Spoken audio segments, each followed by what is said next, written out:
Okay, that was so weird though, because my stream apparently, like, I think YouTube lost connection to my stream, but my my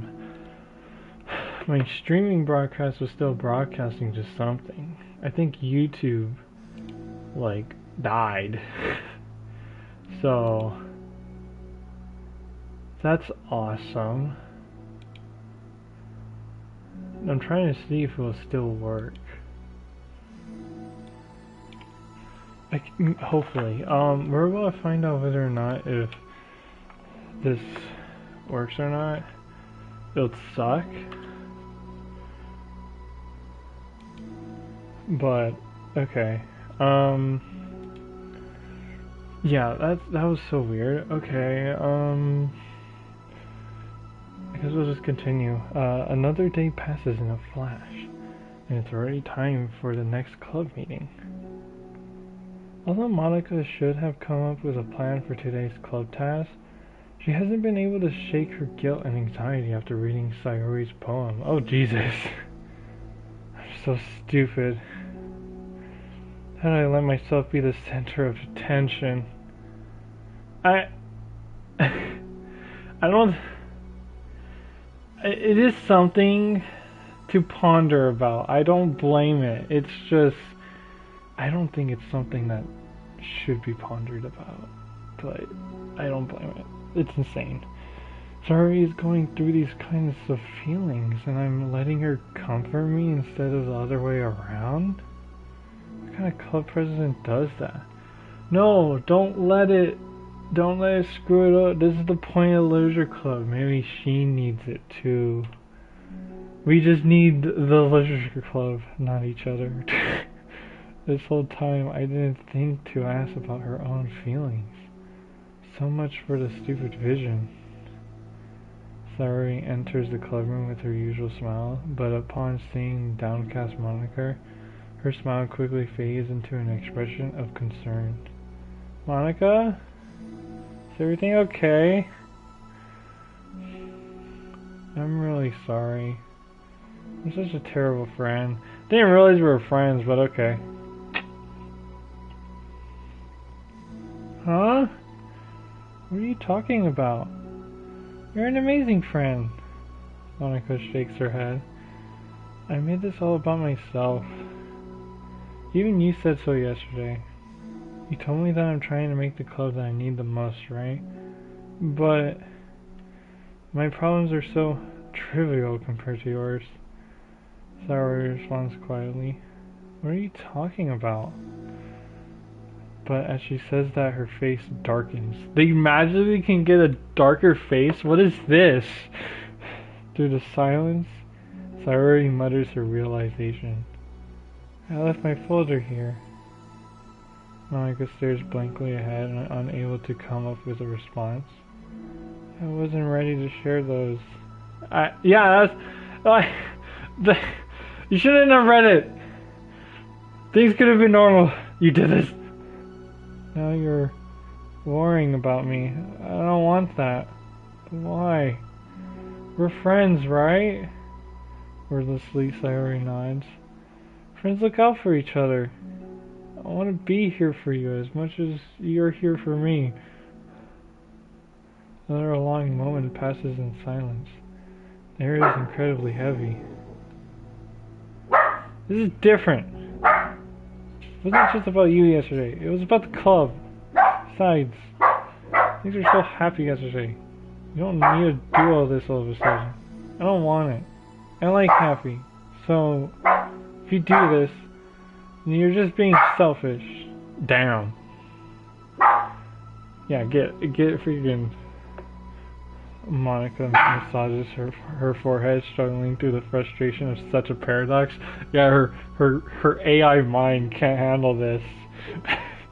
An unsolvable question. It's understandable that Sayori isn't ready to share certain things, but as unfair as it is for Monica to pry, it's also painful for Monica to force herself to ignore the needs of her friend. I'm sorry I looked. I disrespected your privacy. No, I don't blame you for looking. You would have at least needed to check if it was mine. Yeah. Monica takes a deep breath. Okay. I understand that you don't want me to worry. And I think I'll be able to put this aside so that we can move on. But can you promise me something? Promise you what? Monica pauses to collect her thoughts. This is the Literature Club. It's a place where people can express themselves in the ways that life normally doesn't allow them to. That's the vision. In fact, it's our vision. Right the way into your heart or whatever. So I just want you to promise me that you will remember that too. It doesn't have to be right now, but I want to be here for you when you need it. I want us to be ourselves like that. Sayuri smiles gently. I'll promise if you promise. Unable to help it, Monica returns Sayuri's smile. I promise. Me too. As the conversation closes, the mood in the room is lifted. With that behind them, it's time to proceed with the club activities. So, want to teach me about poetry? Huh? But what about recruitment? It's fine, we have plenty of time for that. But right now, I feel like I want to do this. I mean, I do have to fulfill my end of the promise, you know. There's no way I could say no to that. Just don't expect much. I do a lot of writing, but it's not like I'm a scholar or anything. That's fine. I think I just need, like, some motivation. I never know where to start when it comes to writing poems. Starting isn't so hard. You kind of just need to write down your feelings and see where it takes you. Yeah, but that wouldn't come out any good. It's not supposed to. You're gonna have to fight your perfectionist mind on this one. You can just start by writing your feelings and see what kinds of things it makes you think of. And then you can turn your feelings into a little story. You can get your feelings down first, then make it sound pretty later. It's not like building a railroad where you go from one end to the other. It's more like a collage where you find all the things you want to put in it, and then you arrange them in a pretty way. At least that's how I do it. It's not like it's the only way, but it's a really good way to not get stuck right at the beginning. I understand. Yeah, I always get so caught up in how it sounds that I forget about what's actually important. Monica pulls out a pen and paper to start writing on. Stop being a perfectionist, you idiot. I'm just kidding. Monica scribbles out, you idiot, after she writes it down. No, keep it. What? Why? Are you calling me an idiot? Of course not. But the point is that you're not supposed to police your feelings, right? Be as dramatic as you want. But well, yeah. Underneath the scribble, Monica rewrites, you idiot. She stares at the paper. Her words stare back at her. It's kind of funny how I wrote down that I'm mad at myself for it, and then I did that exact thing anyway. This is really gonna take some getting used to. I believe in you, bro. What is this? Her mind can't handle this. Thanks. I do too. Me? I mean... But also you, of course. Monica continues the exercise, jotting down her thoughts. Surprisingly quite a struggle to write without overthinking it. But after a while, with Sayuri's guidance and encouragement, Monica's sheet of paper begins to look fairly lively, peppered with all of her random thoughts. Phew. Monica looks up and down at her sheet. Gosh, I feel so tense looking at this. I hate it. But it's also kind of liberating. I can tell how hard you're trying. It makes me happy. I think you will be good at writing poems. Don't give me too much credit. I have to try really, really hard at it. But I think it's something that I'll enjoy doing. With you. Sayuri beams. I'll stop here, but we still have time. My AI just decided to turn on, bro. What is this? Let's try to work on a new flyer for the club. I won't be so picky about the language. Yay! Let's do it! Monica and Sayori proceed with their work. With each passing day, the two of them become more confident in the club. Not simply from their recruitment planning, but from their vision as well. As their bond strengthens, so does the essence of the literature club. Finally, they begin to truly feel it's only a matter of time before they find more members.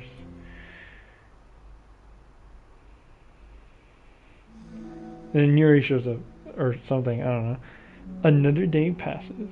As usual, Monica is the first one to the club room.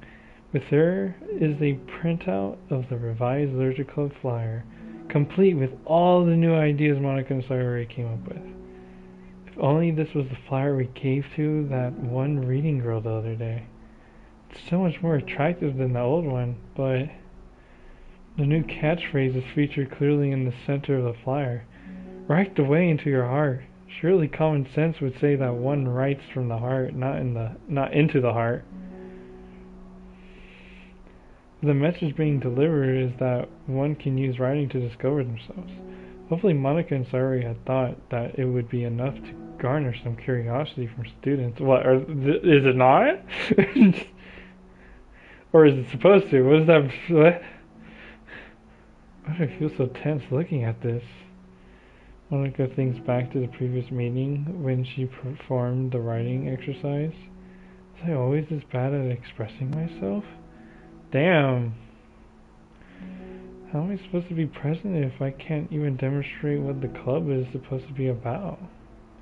The literature club is truly beginning to take form. But with that, the weight on Monica's shoulders only becomes heavier.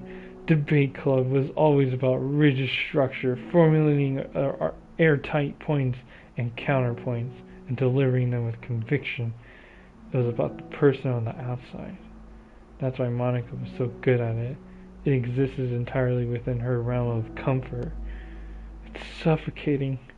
I need to break through this mental wall. I need to learn to express myself for real. Okay. It's kind of concerning when Monica says for real, not gonna lie. Monica pulls out a sheet of paper and grabs her pen.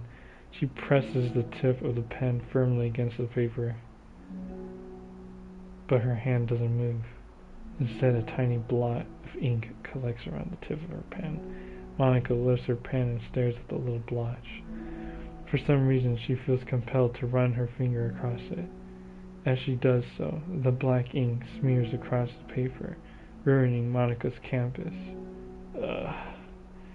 Out of spite for herself, Monica presses her pen down once again, letting the ink collect. She creates a second smear on the paper. Come on, Monica. Just move your hand. This is what she was talking about. She gave us the advice of this. Soon she will learn. This is how she learns. Monica writes.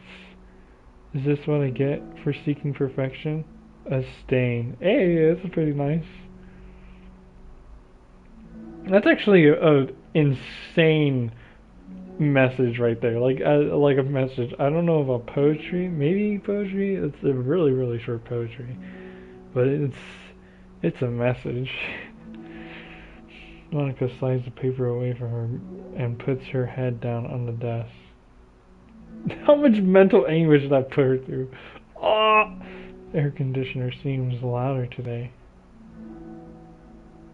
I'm here. Hi! Monica hears Sayori approach her desk, then stop for a second, probably reading the piece of paper. Then she sits down in the adjacent desk. Bad day? Mm-hmm. Me too. You too? The new flyer looks good. Looks so good. You've been working so hard. On the club, but also something else, I think. I can't do it. I'm sorry. It's so hard to just be vulnerable. Sayori takes a sheet of paper from Monica's desk. She writes something down, then stares at it for a while. Can I trust you? Of course. You can trust me with anything. Sayori gazes at Monica with sadness in her eyes. Understanding the signal, Monica takes the paper from Sayori's desk and reads it. Another poem. Another poem. Sometimes I want to die. Fucking insane, dude. Absolutely insane, dude. The chronic depression, there is nothing to save her. Sayori. This is really, really hard for me. Her voice shakes. So if I can do it, then you can too. Because you're like a million times better than me. Insane. Insane work. Insane work. How many minutes are we in this one? In total of doing this? How do we... 15? I'm here because I don't know, my computer died. What? Yeah, like the battery's dead. I don't know how to make that work over there. It's not charging? Yeah, like it's not charging while I'm connected. It's strange. Yeah, I guess maybe I need a different docking station? I don't know. What's your connection cord? It's just a connection to getting connected. But like, is it power or? Maybe I'm supposed to use my battery that I have on my computer in my backpack. I'd assume so. I mean, I don't know. Maybe it's not powerful enough. I don't know. I don't think it's powered, I think it's just the connection to the monitor. I think. It seems like that's what it is.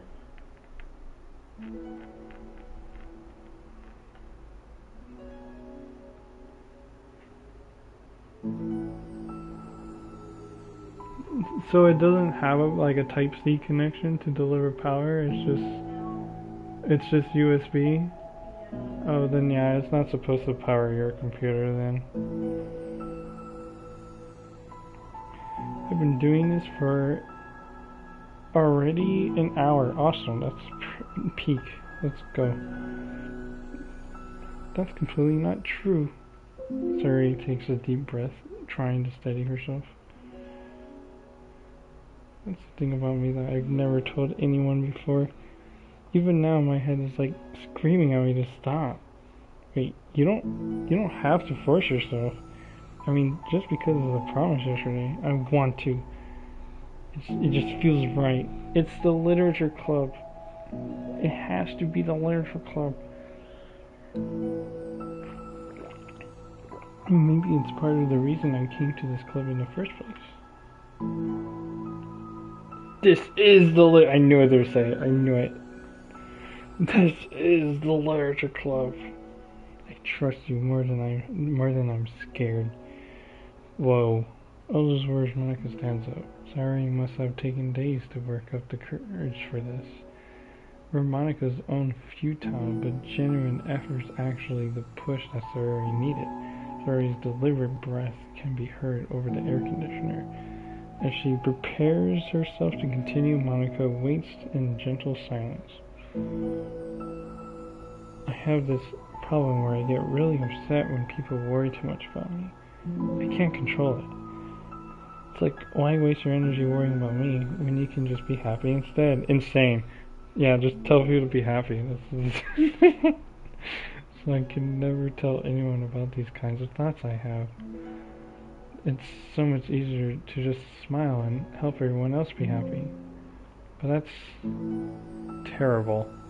Just terrible. That's what Monica wants to say, but she stops herself in fear of saying the wrong thing. It's just that if everyone knew about it, they wouldn't treat me the same anymore.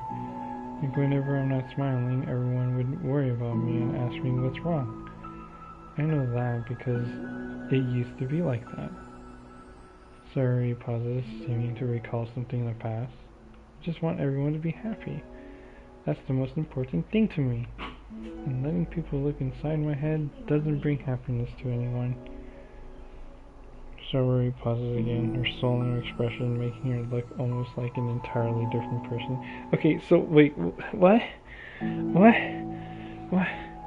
Did he just add like a flashback character for a moment that we don't know about? how did you find the courage to tell me this? You're not worried that I'll be one of those people too. I am worried. Part of me really hates myself for doing this. But another part of me, I think, just felt like it would be different this time. Whenever we talked about what the club is supposed to mean, I kept feeling like it was right for me to do. Especially after you've been trying so hard to express yourself too. It just made me feel like I could say it in confidence and our friendship doesn't have to change. Also, I just realized I got 2 new poems, meaning there will be no more poems after that, huh? And it's done. There are no more. And I guess there's also the secrets, but I doubt I'll get that.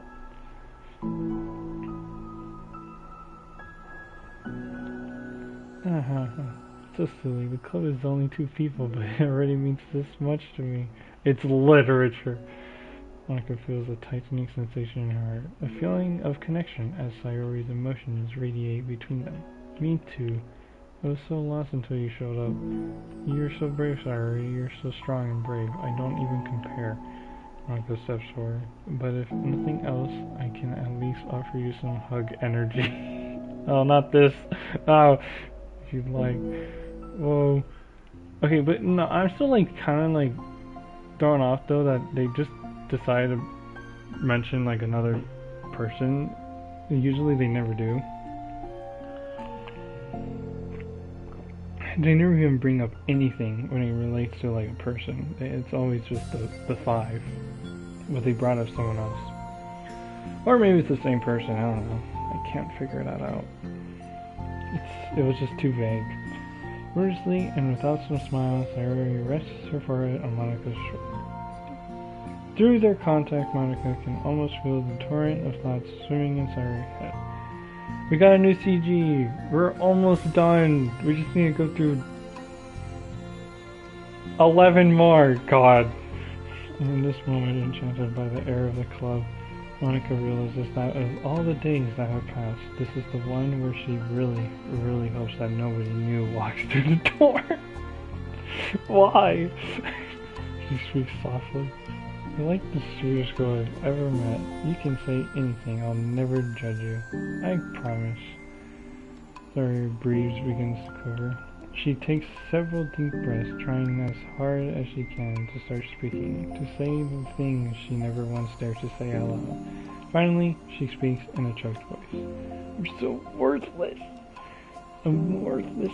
Everyone would be better off without. Jesus Christ, bro. Dude, this is why the game, people being all like, well, someday I will. No, you're not. You can't save this person. This person's dead. Gone. She suppresses a sob as a tear falls down her cheek. I'm just an inconvenience to everyone. Okay, you know what's actually really cool? They decided to use the,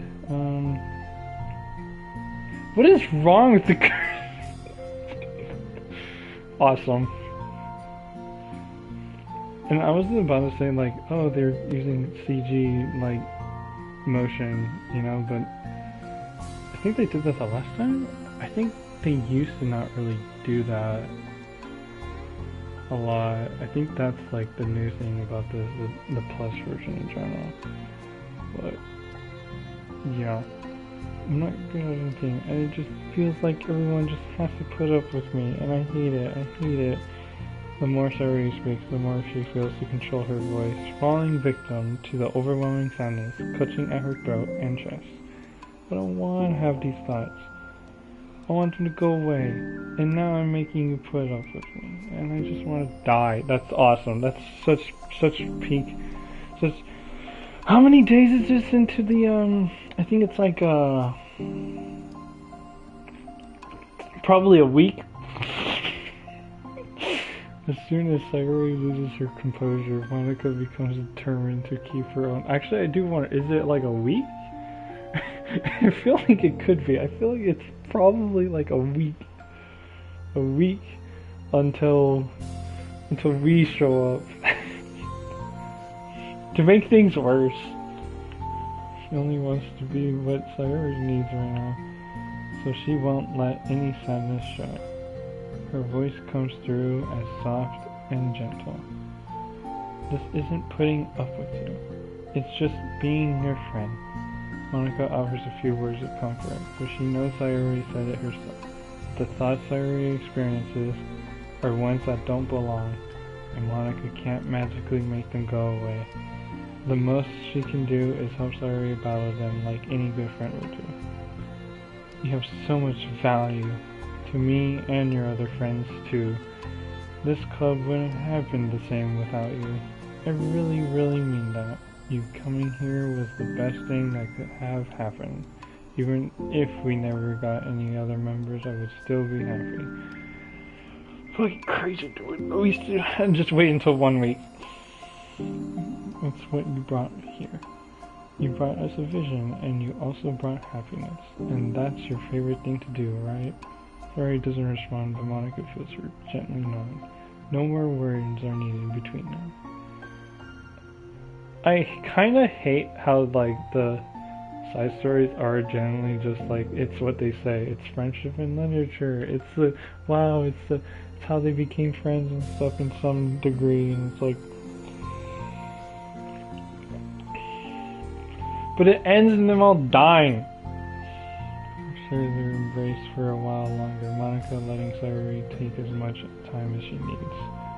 Once her breathing steadies and her sniffles fully cease, Sayuri lifts her head and wipes her eyes. Wow, everything's... I guess I needed that. Some days are harder than others. Well, I'm here whenever you need me. But any other time, I'll make sure that things are the way they usually are. If that's what makes you happy. Thanks. You're the best. No, you are. Okay, what the The two exchange smiles. You know, I'm sorry to bring this up all of a sudden, but have you considered talking to a professional? Sayuri nods. Scary. Since it's already so hard to tell people. Yeah. Well, of course it will always be your choice, but if you're ever looking to find the courage for it, I can do my best to help you. Thanks. I think it helps knowing that you would. Sorry, sewing on the stretches. Wow, that made me tired and hungry. Well, I won't make you do any work today if you're not up for it. No, I want to. I mean, I can say that it's definitely one thing that makes me happy. Monica smiles. But I might want to get a snack first. All of a sudden, the sound of the door causes the two of them to turn their heads. Wow, perfect timing. And the door opens halfway, then stops. A face peeks inside. A face that seems familiar. Whoa, it's gonna be a Yuri moment. Oh, we got more mail. Eve Laster, or Eve Laster, I don't know. OMG. That's the subject of the email? What is this? Okay, who's responsible for creating a Twitter account for Monica? I think it's hilarious, but for God's sake, don't tell Paula it would get 404'd in a microsecond. Errored in a microsecond is crazy. Are you just relaying her tweets manually, or did you code some kind of pass-through layer to automate it? Based on the contents of the tweets, not screaming for help, I assume they're coming from the control simulation. What?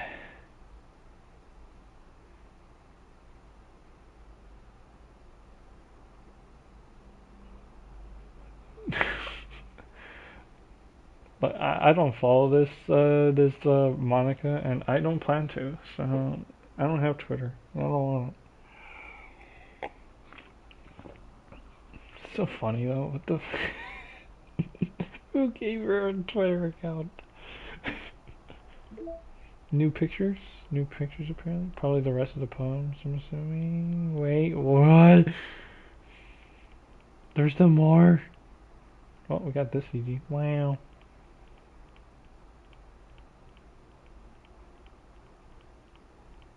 That's it. Okay.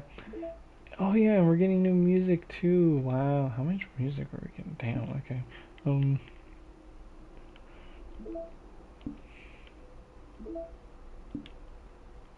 Bro, how much mail are we gonna get? Are we getting mail every single one so far? Cause yeah, this one and that one. Dope.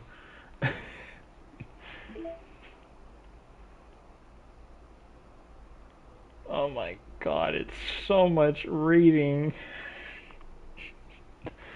Ah!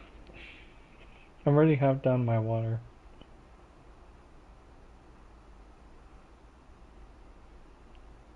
Understanding and understanding part 2. Well, let's see how this goes.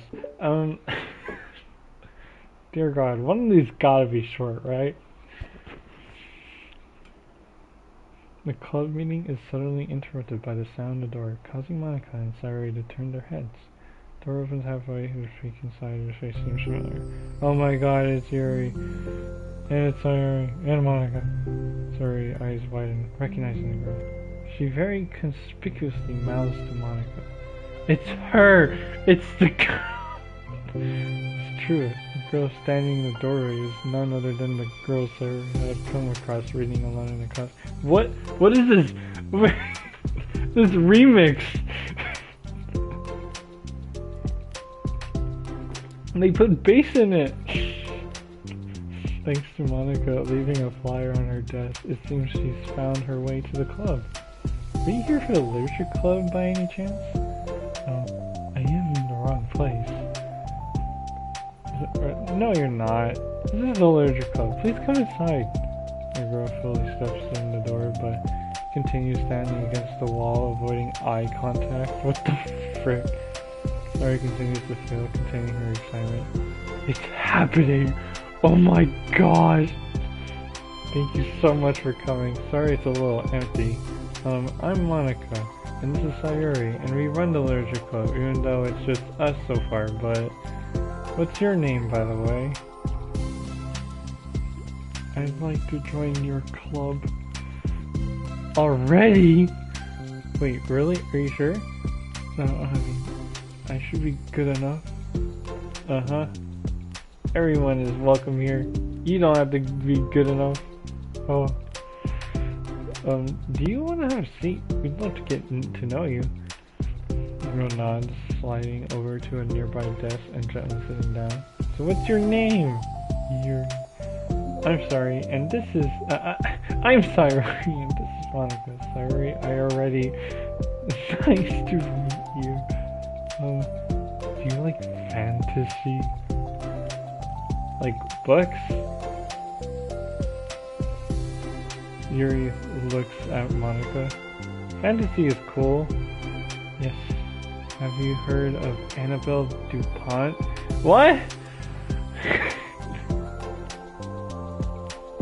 I can't say I have. Oh, well, she's my favorite author. I'm on her 5th book, and it's just... Yuri grins and presses her knuckles against her cheeks in joy. You can borrow my books, I wouldn't mind. You're really in for an incredible experience. Monica stammers, caught completely off guard by Yuri taking control of the conversation. She glances sideways at Sayuri, silently asking for help. I'd love to! Sounds like you're really into them, so they must be great. I'm so happy I found this club. Oh, I'm so stupid. I left all my other books in my locker. I should have brought them. How many books does she have? Yuri quickly stands up. I'll be right back. I'll go get them for you. You probably only need to bring one for now. Sayuri nervously says that, nothing to herself the considerable heftiness of the book that Yuri set down on her desk. Like I said, how many does she have? True. Okay. I'll go get the first one then. What? Yuri exits the club room in a flash, leaving Monica and Sayuri silently exchanging glances. Oh my god, I wasn't prepared for this. How do I handle someone so intense? I have like no experience with fantasy except maybe stuff that I read when I was a kid, but that's probably like a joke compared to what she's into. I'm sure it'll be fine. In fact, I think it's neat that we have different people who are into different kinds of literature. It'll be fun to learn from each other. Yeah, I mean, I don't disagree, but what if this is her only interest? Doesn't it kind of seem like that? Monica, don't you think you should be more optimistic? Yeah, bro, like, Jesus. You have a new club member. There shouldn't be room for anything but being happy. You're excited to get to know her more, aren't you? Yeah, I guess you're right. Sorry for being so hasty. I just got really anxious all of a sudden. It's because you're afraid of not being able to take the lead. I don't know what the heck. It's kind of scary how you can point things out like that, Larry. It's like learning what makes people happy or sad. Yeah. Hey, you know what? You'd probably be great at helping Yuri feel comfortable here. Maybe you could take a break from helping me with the administrative stuff and just focus on spending time with her. Yay! That's exactly what I want to do. Besides, sorry, lowers her voice. I'm probably gonna need all the time I can get. Okay. She taps her finger against the dauntingly chunky book Yuri left sitting on the desk. Right afterwards, the door opens to reveal Yuri's return. I'm back. Gotta remember that she's autistic. Her breath is slightly heavy, which combined with her short time gone indicates she may have ran at least part of the way. She makes her way back over to Sayuri and sets the book down on her desk. Just as Sayuri feared, the book Yuri brought for her is just about equal in size to the one already on Yuri's desk. Well, there are probably a few things you should know before getting started on it. There are some things that are more explained in other books that take place in the same universe, so going over those would be good to keep you from getting confused at this. Okay. Sorry, nervously interjects. Well, I was thinking that maybe today we could just get to know each other a little bit more. So, you know, I think if we're gonna be reading together, then I would like that. From across the room, Monaco smiles and nods at Sayuri while Yuri isn't looking. Oh, okay. Yuri sits down, then looks at her book, then glances around the room, showing no indication that she has anything more to add. So, what made you decide you wanted to join the club? Well, I like reading, so I was immediately interested. Okay. I had no idea that someone was starting a literature club, but that's my fault since I haven't been paying attention to any of the club recruitment advertisements. Excuse me. I only found out because Yuri got so around Monica. Monica came into my classroom, put the flyer on the desk. Suddenly Yuri's face darkens and she shakes her head at herself. I was so stupid. I got too nervous and couldn't even look up, so she just walked out. I've noticed that they made the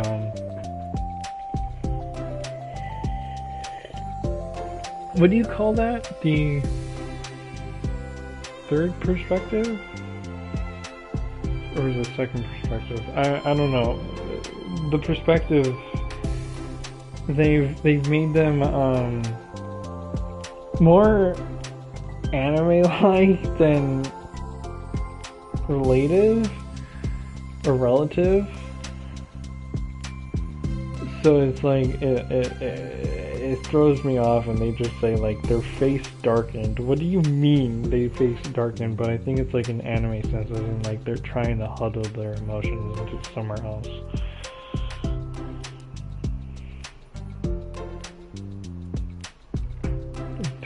It took me several days just to come here because I was afraid that Monica told everyone how inconsiderate I was.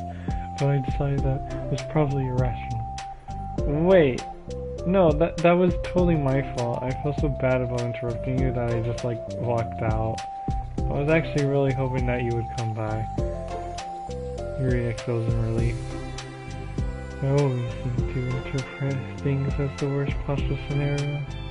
Well, I was really nervous to come here for some other reasons too. Just as there being too many people. Not that I mind that much, but I have already a hard time having to meet a large number of new people at once.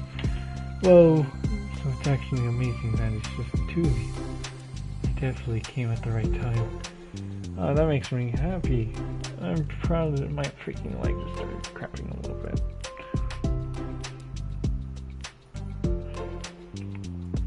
You have the courage to come.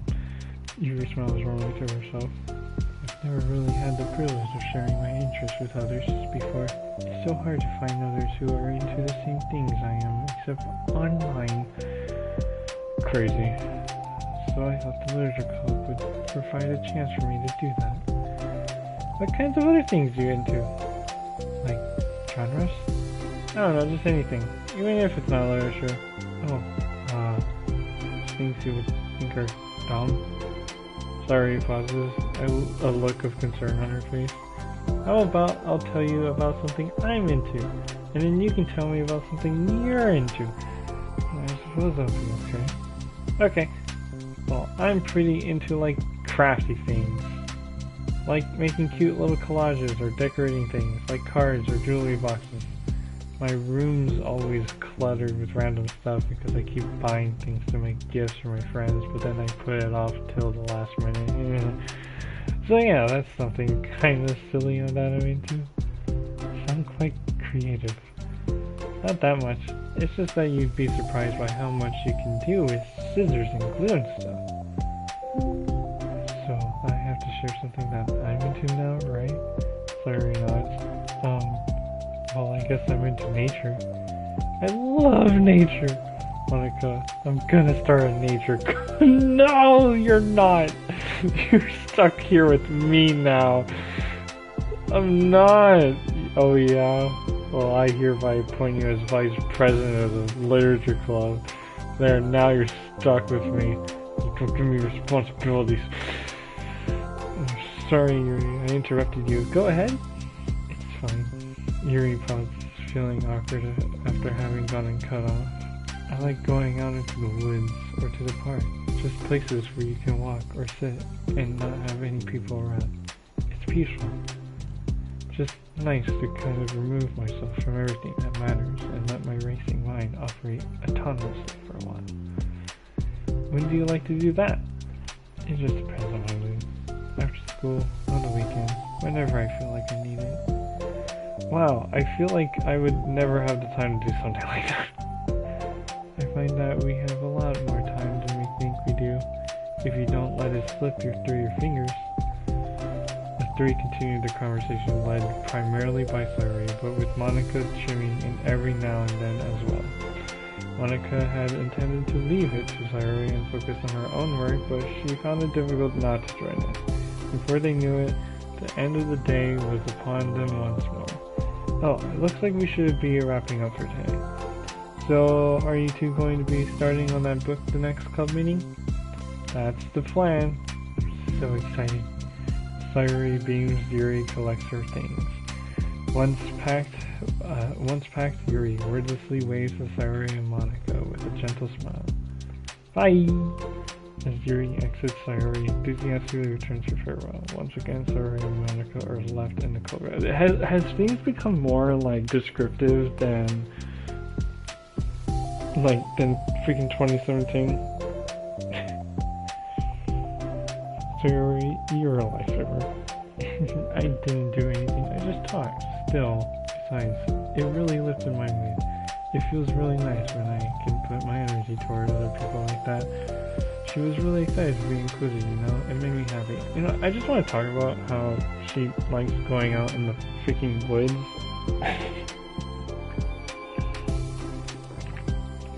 Like, what? I guess it's nice, but you know what? It's more of a reason why I think it would be cooler if she just had a domesticated raccoon instead of the other way around. I had a great time here with you engaging her. How are you feeling about starting the book with her next meeting? I'm kind of scared, but I think she'll be happy as long as I'm trying my best. I think you will do great. After the surprise of a new club member, it seems like everyone has their spirits lifted with something new to look forward to.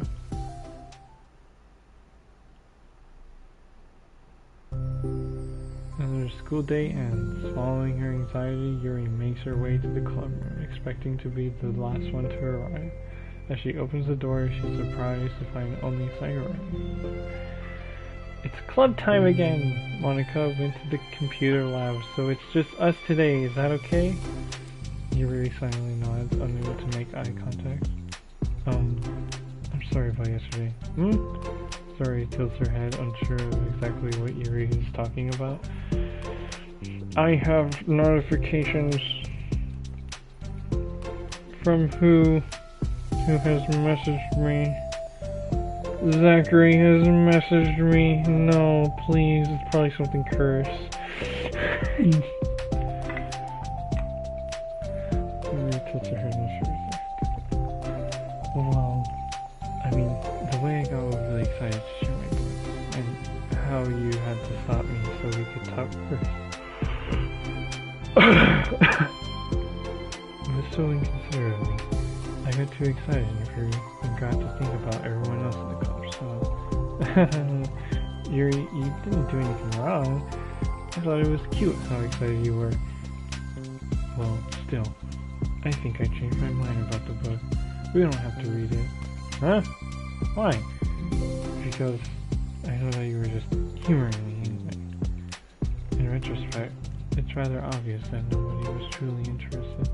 But if you like it so much, then it must be worth sharing. I've already decided I'll join the club, so you don't have to try so hard to entice me. That's not what I was doing. A moment of uncomfortable silence stretches between the two of them. Wow, that was a stretch. Well, the thing is, we don't even have any club activities yet. I mean, Monica and I have just been working on recruitment stuff mostly. So it just sounded like something fun that we could do together reading your books. You know, like as a club activity. That would be okay, right? Why am I being so resistant to this anyway? It's exactly what I wanted in the first place. You're being so nice about it. I really don't know what's wrong with me. I'm just sorry for being like this. You don't have to apologize. Just tell me if there's anything I can do. I did not read that fully. It's okay. Whatever. Sayori pulls her desk up against Yuri and sits next to her. The book in question is already on Yuri's desk. Peering over, Sayori reads the cover of the book. Dust Bell. Why does that sound familiar? Part 1 of the Everlast Saga. Okay, now it doesn't. It's Dust Bell by Annabelle. Oh wait, no, that is familiar, because we read that in the wiki. I forgot. It was like they were bringing that up. I remember now. Sorry, I'm reading now. Bro. Oh, right. I should probably get some paper.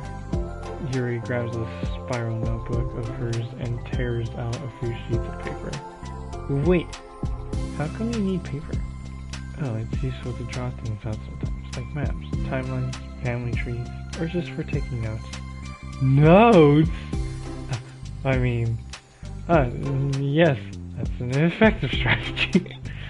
Exactly. I'm sure it will be especially helpful for someone new to the genre. Does not want to do this. Sayori's joke flew completely over Yuri's head. Yeah, I can see that. The sarcasm did not work.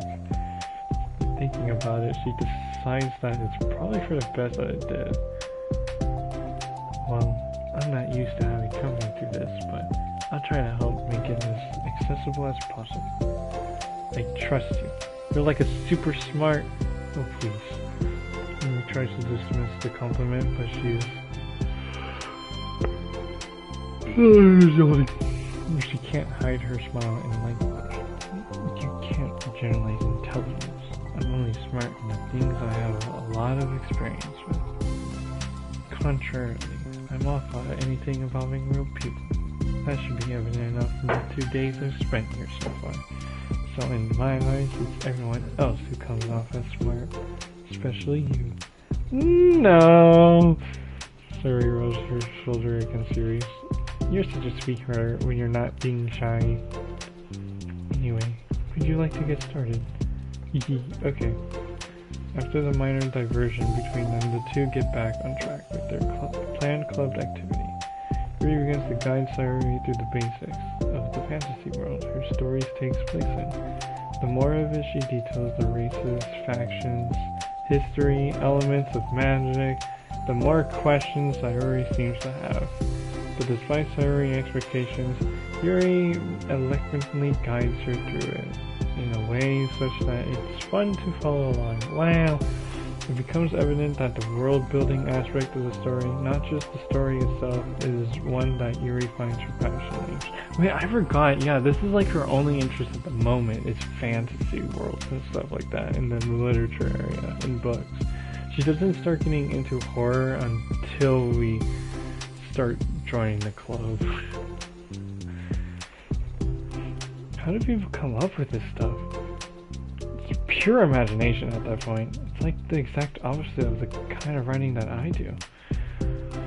What kind of writing? Oh, like poetry and stuff like that. The things I write are like just putting down the feelings that come into my head, you know? But this is like, there must be so much planning and hard work. Ah, you're into poetry.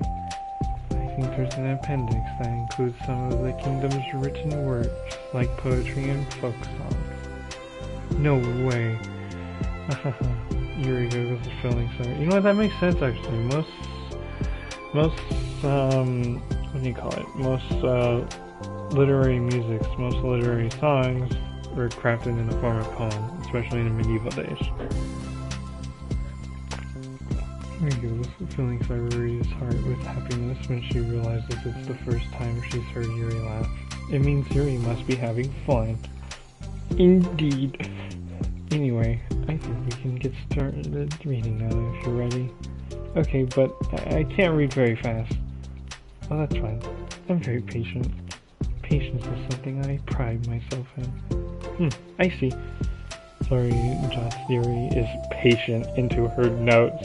Hey, that's for the book. Well, I'm just kidding. But I'm kind of glad you're patient, because I need that sometimes. A lot of times. Sorry, flips through the first pages of the book, getting past the table of contents. Okay, chapter 1. The room becomes silent as the two of them begin to read, but the silence only lasts for a moment before Sayori speaks up again. What does vindicated mean? Bruh. Well, in this context, it essentially means that he was proven innocent. I did not know that's what vindicated could mean. Wait. God, it's the Minecraft in me. It's okay to ask questions, right? Of course. Sayori turns the page. Are these footnotes? A lot of dialogue has cultural references that require explanation to be understood. Yeah, most fantasy stories are made of stories that have no references. Or, I mean, have references. And rely on it, do have footnotes. Actually, I think most books do, but when it's books based off a true story, the only footnotes they use are resources. In most cases, they don't use the footnotes then, because they'll just use the last page as the resources, the context. It's not a table of context, but it's, the resource they use to write it. Yeah. I can come up with a book called Poor People. That one's just a descriptive book where they do an analysis between different countries and communities to see what homelessness and what it means to be poor in the society, and so they don't do footnotes at all in that book. There are no footnotes. All the resources are in the last page of the book. To continue reading, Yuri's relaxed expression remains unchanged. Meanwhile, Sayori's expression grows tense as she tries to make her way through the dense text. Up until now, their expressions had been reversed, with Sayori easily navigating social situations and Yuri struggling in them. Oh, the use. But the tables have turned. Wait, are they talking about the past right now or the present? Oh god. No, they're not bringing time into a story, are they? Where? Right here. They're talking about the past. These paragraphs are describing a flashback that Barnes is having. But they didn't tell me that. It's implied from the context. Sayuri rubs her temple. The two of them continue with Sayuri asking fewer questions. She begins to understand the value in the notes as she finds herself referring to them somewhat often and even adding to them.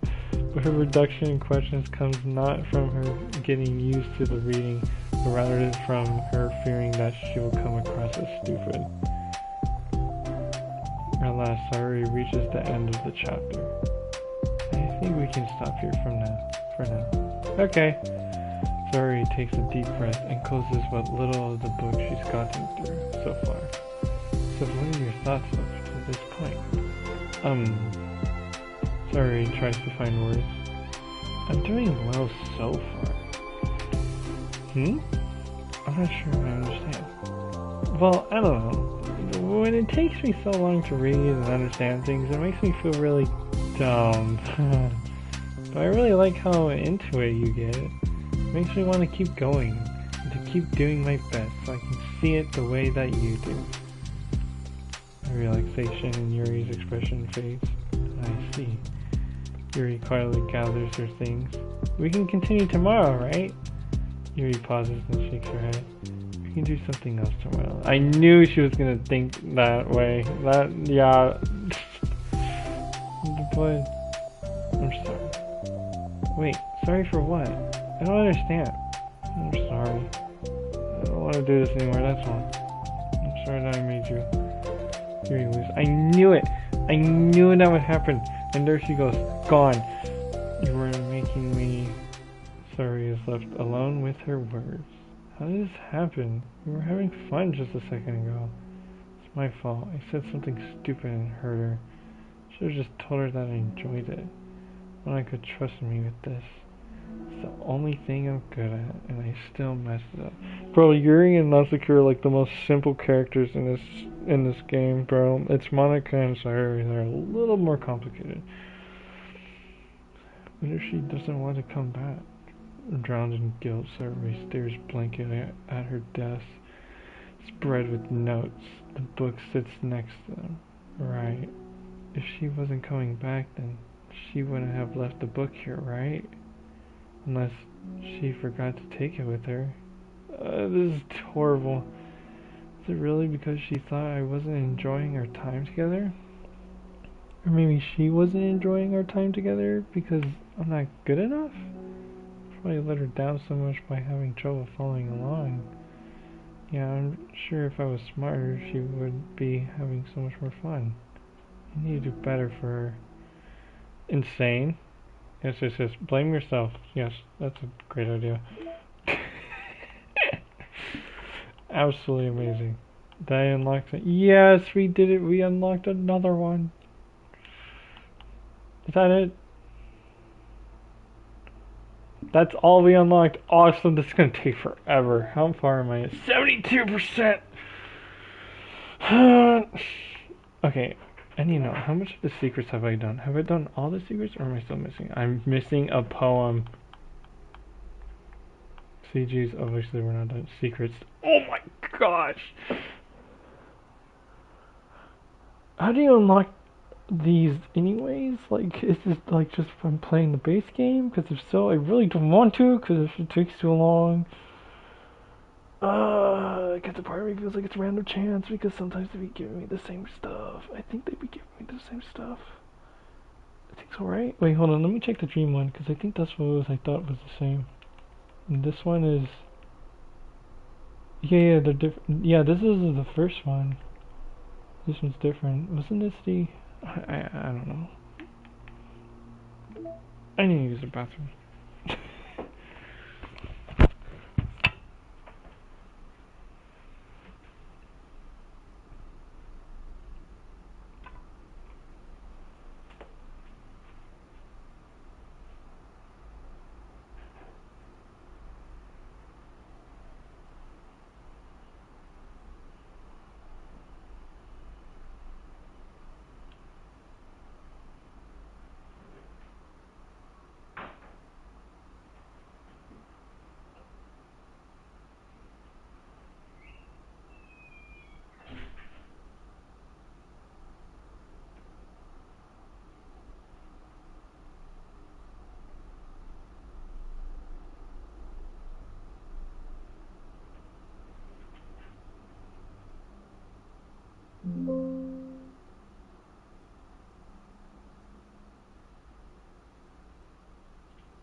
I'm gonna head out for a little bit.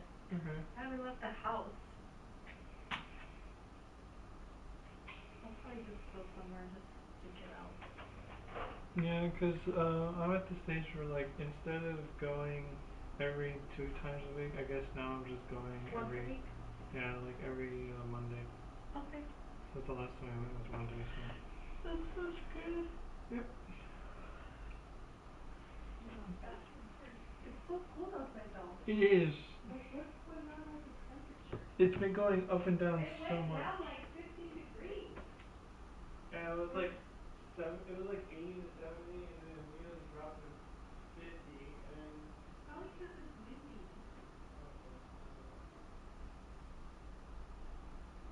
probably. Actually, are you going? Are you going, or just to go out, or? Do you want to go get something to eat? Oh no, it's okay. I'll just have this. You know it makes me fart like every time. Oh yeah, because it has a lot of fiber. It makes me poop. Do you want to go grab something? No, I don't want anything crazy. I'd rather buy it here and now. Oh, baby. I've already gotten so much today. Yeah. Only somewhat. What? Only somewhat.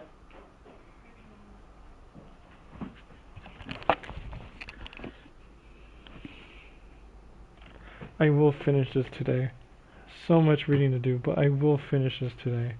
This must be today. There's no way I know there's no way I make a 6th video. Be right back.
Hold on, guys. I am almost done. I'm gonna use this little painting.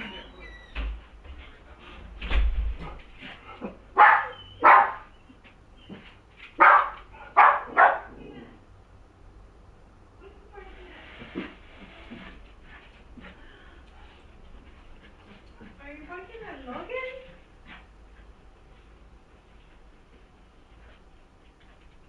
Oh, he must be talking to somebody.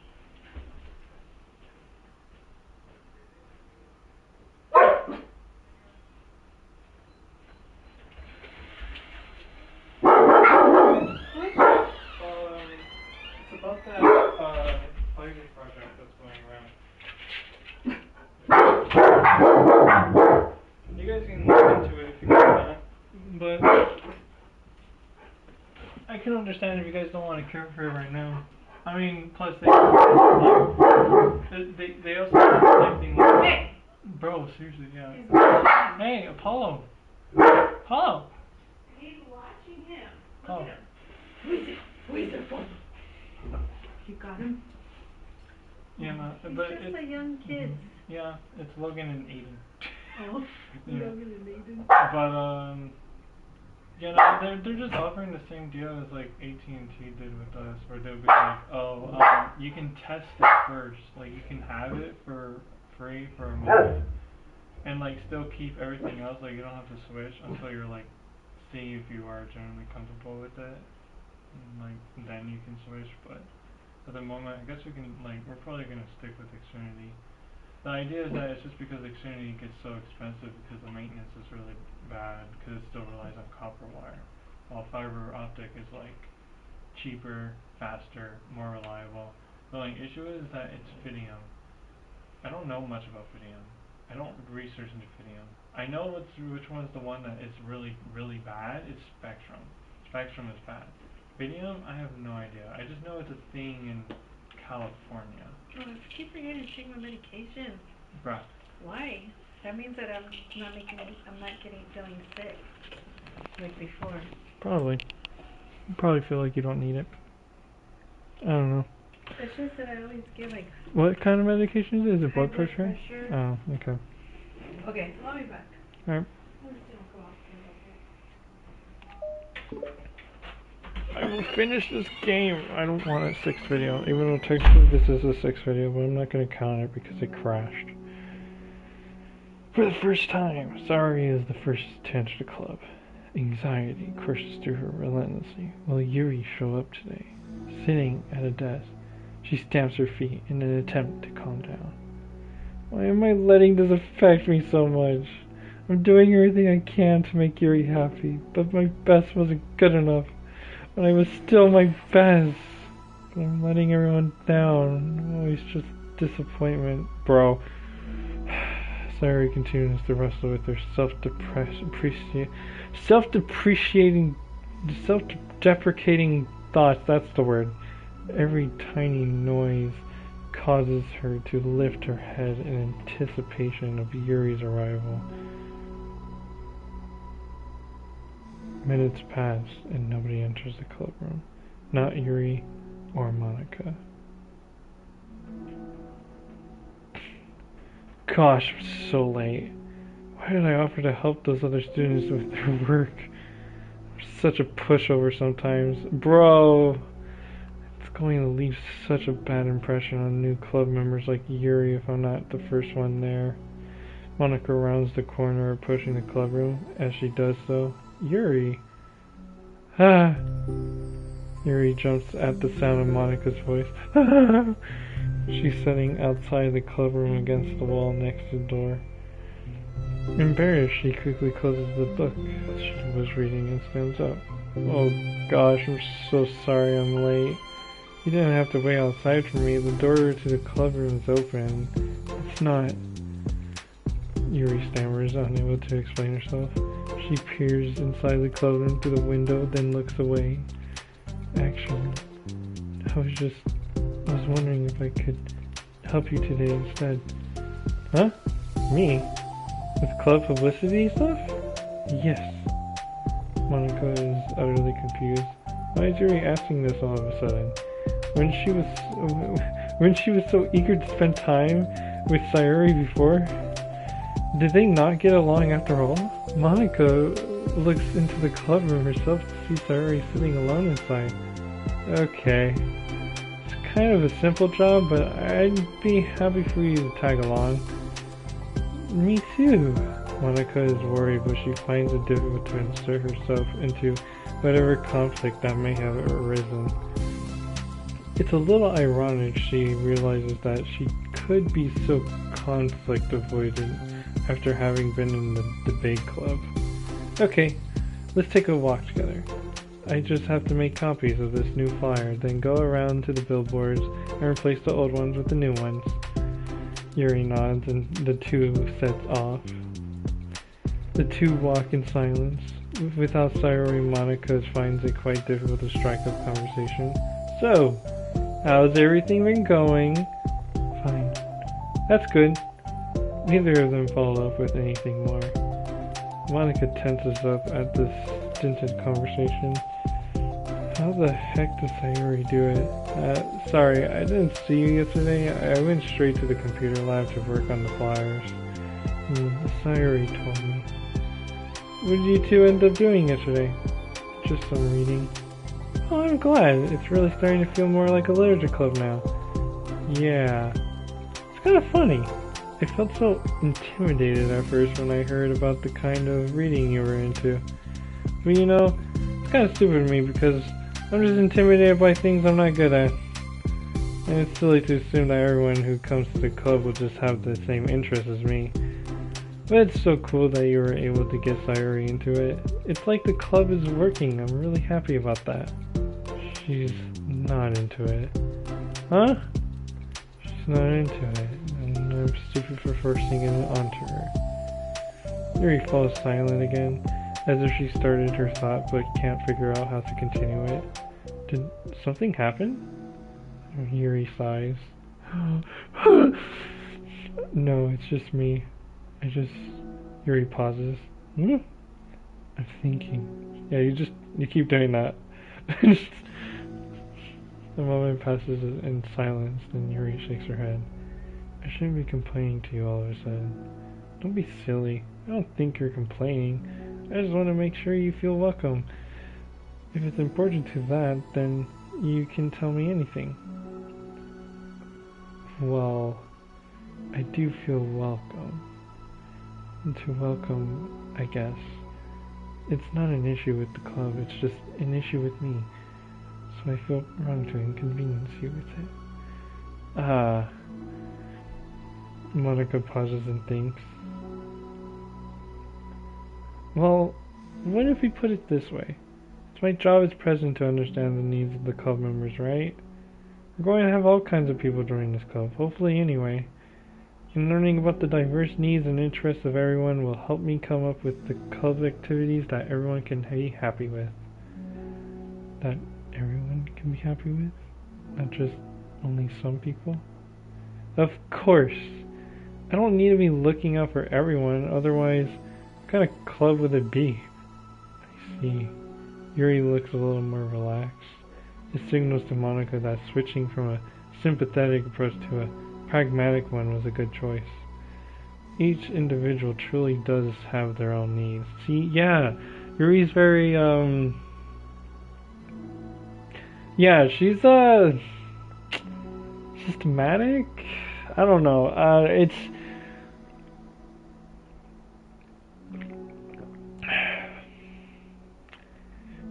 it's a spectrum.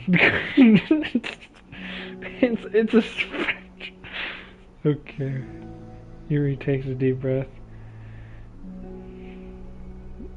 I'm a really weird and awkward person. I've accepted that about myself. I just don't know how to, I guess, connect with other people. How is it so easy for everyone else? How do you just make conversation about any arbitrary topic? I can talk for hours about the things that I'm into. Unfortunately, so much that I don't know when to stop. But for anything else, I just have no idea what to say. So I understand that about myself. I'm just not good with people. I can't help it.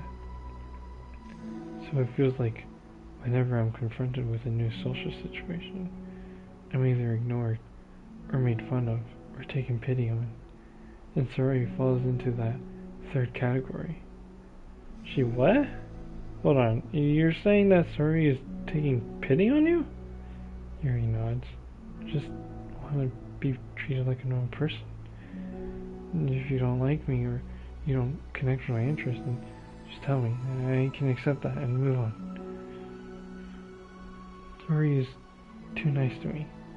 I'm just stupid for not realizing that she would just go along with whatever I pushed her onto. Or nobody deserves to put themselves through that kind of discomfort just because they pity some weirdo who doesn't know how to make friends. It's the worst feeling. I hate it. Yuri's sharp words cut through the tense air. Somewhere in the middle of the conversation, the two stop short in the hallway, prioritizing the conversation over their original task. Monica looks at Yuri. Yuri only looks down with her fists clenched. I think you should tell her that. I could never say that to someone's face. It's pathetic. Sorry is different. Making people happy is the most important thing to her. I'm sure that's all she's trying to do. So if you're able to explain to her what makes you happy, then she'll do anything to make it happen. That's the problem.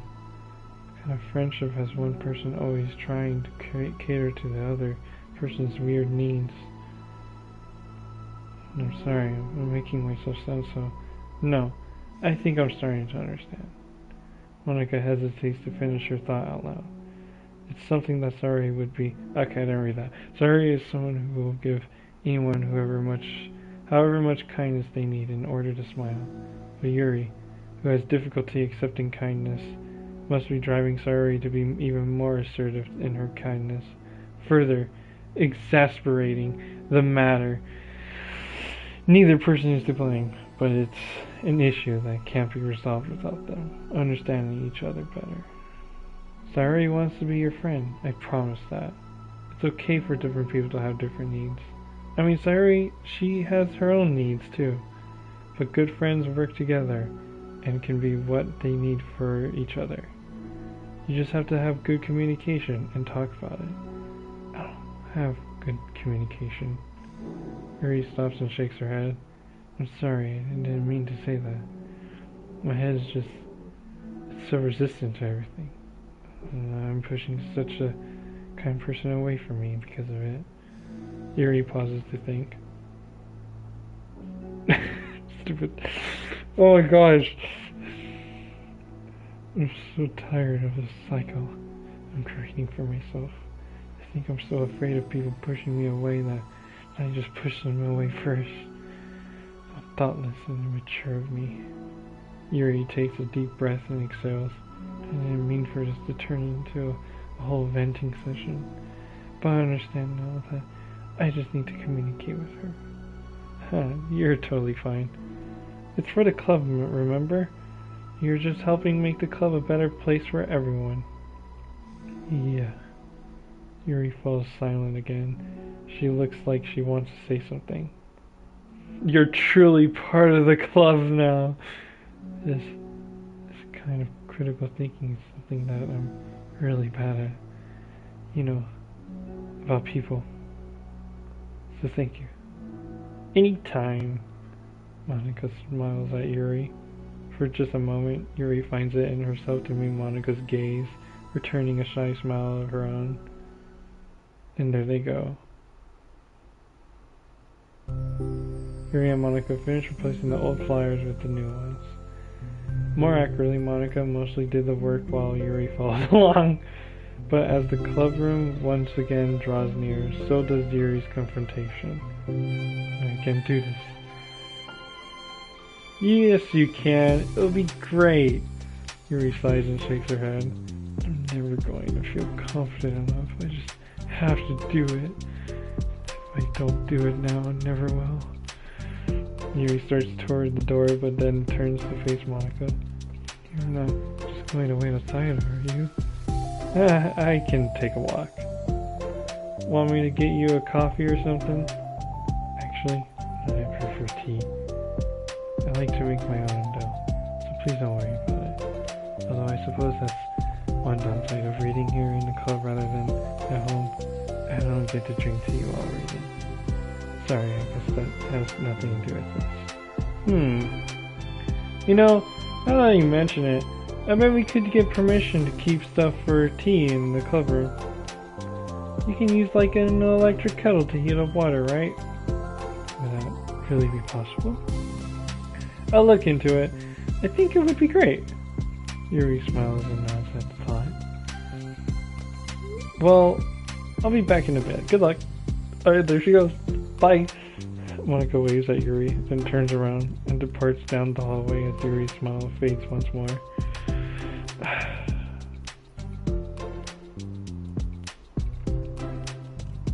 I'm not gonna lie, there were like some aspects in this Yuri moment, where I generally feel like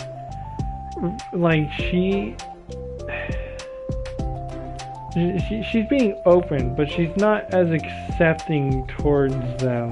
But then when you show up, she's like, yeah, you seem right. Yeah, you work. Like, what? Okay. Because, like, they're just working things out with each other, but she's not as accepting into these things very well. Like, it's not easy. But when it's Oz, it's like, I'm gonna write as many poems as possible because I'm fucking a sicko. And I like men. Because what the fuck? Are they truly gay? They have to be. Come on. They have to be gay. Come on. A moment of daydreaming about tea isn't enough to save her from the anxiety of the test. The lazy bar. Oh, this is what happens when you wake up early. But it must be done. Taking one more deep breath, Yuri timidly opens the cloakroom door. Yuri! Wait, hold on. I'm not done yet. Sayuri shuffles a bunch of papers around. Yuri stammers her words, suddenly caught in her throat. At that moment, she realizes how Sayuri has been spending her afternoon. But I wasn't expecting to come today. I was really hoping to make it all the way through the next chapter first. But I got most of the way through it. And look! Sayuri holds up a sheet of paper. It's a page of notes, beautifully produced, with indentations, categories, and even color coding. As Yuri sees it, her expression shifts from anxiety to despair. I was afraid you were getting disappointed in me, so I've been trying really hard. Stop. Yuri passes her fist against her forehead. What? Yuri presses her fist against her forehead. Oh, okay. Please, stop. I can't take this. Yuri? Sayuri's voice quivers in shock after having received the exact opposite response she was expecting. I'm sorry. Sayuri looks away in guilt. Did I do something wrong? I don't understand, so if I did something wrong, please tell me. Yuri shakes her head. No, it's me.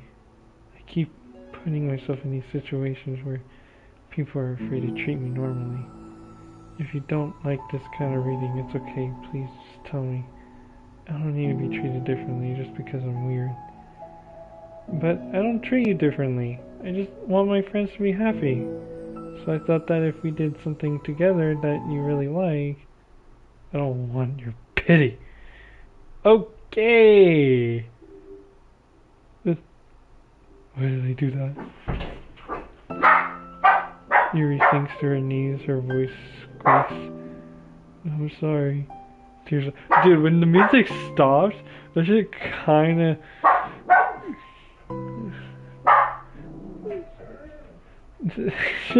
shit kinda like threw me off so hard. I was like, I don't recall there being anything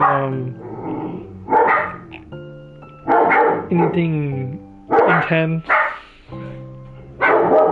You know? There's a thought and self-loathing began stripped on her face. This isn't how it was supposed to go.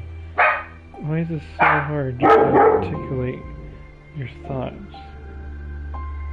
Why did you end up pushing everyone away from you? Yuri's mind pounds with eternal accusations as she shuts her eyes, unable to face Sayuri or the rest of the world. She should leave. Just escape from here. Before Monica sees her like this, and before Sayuri tells Monica what she did. But before Yuri can put any strength into her legs, she feels a warm pair of arms gently wrap around her from behind. Wow.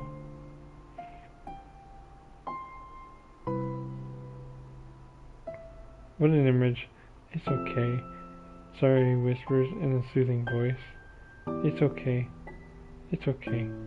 Overcome by despair, Yuri finds herself unable to protest or pull away from Sayori's kind gesture. Yuri sniffles, breathing heavily through a clenched throat, trying with all her willpower to control herself. Why do they have to end up like genuinely being like in some form of despair and being all like, don't worry, we're friends now because you're sad? It's like, why can't we have people who just vibe? What is this? She was breathing heavily through a clenched throat, trying with all her willpower to control herself. I understand. I understand that the things you're feeling in your head are different from the things you're trying to say. I know that must be what you're feeling right now. I promise I understand that. So I'll give you as much time as you need. When you're ready, just tell me your feelings and we'll talk about them together, okay? Yuri sniffles again and nods her head. She gives herself a minute to compose her thoughts and speaks while steadying her voice. I think that I've gotten so used to people being weirded out by me that it feels like anyone who's nice to me is just doing it out of pity. I'm so horrible with people, so it makes me not want to believe that someone can actually like me for who I am. Yuri pauses, but Sayori doesn't interrupt, rather she waits for Yuri to continue. I got so excited when I joined the literature club. I thought that it was finally my chance to make friends through my interests. Because my interests are the only things I know how to talk about.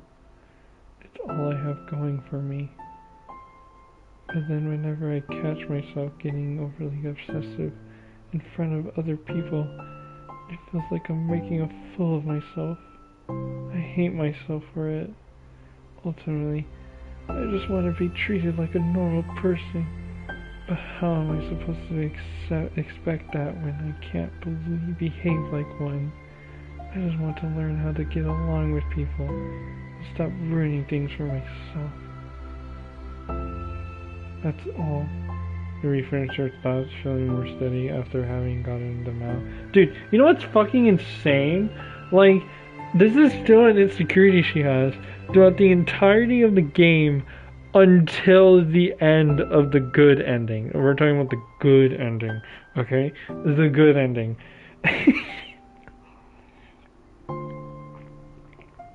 It takes the entirety of gameplay possible for this. 18 hours worth. That's how long it took me, by the way. But to be fair, I did read everything.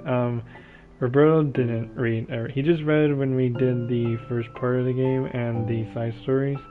The rest he skipped to 100%. Like, he just ran through it and collected everything.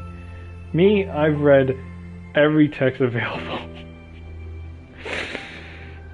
That's why I'm doing this for more than 18 hours now, actually, for too long. How long? It's already an hour 35 plus 45. Yeah, we're just gonna say a lot. Sorry, who can feel Yuri's breath rise and fall from beneath her arms realizes that as well. But yeah, no, it's insane. It's absolutely insane that, like, out of all this, they still have their insecurities. Like they really are generally trying to help each other. And you know what? That's probably why they're friends in some degree, but those insecurities it's blocking them from really achieving things. It really is.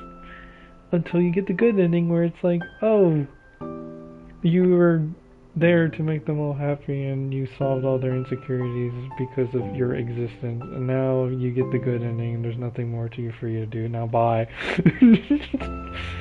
Then you reset it, it's all gone. Starting all over.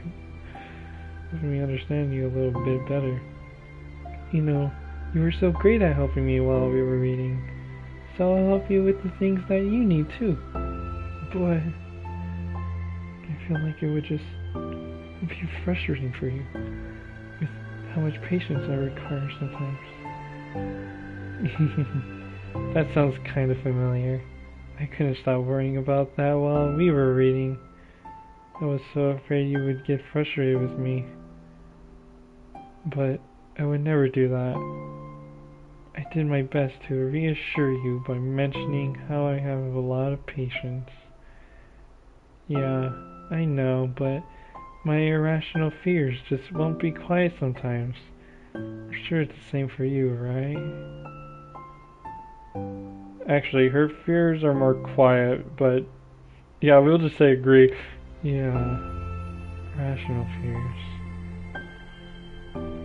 Well, you know, there's no way that you could frustrate me because I already like you as the person that you are. Wow. I know you said you have a hard time believing that, but I promise that it's true.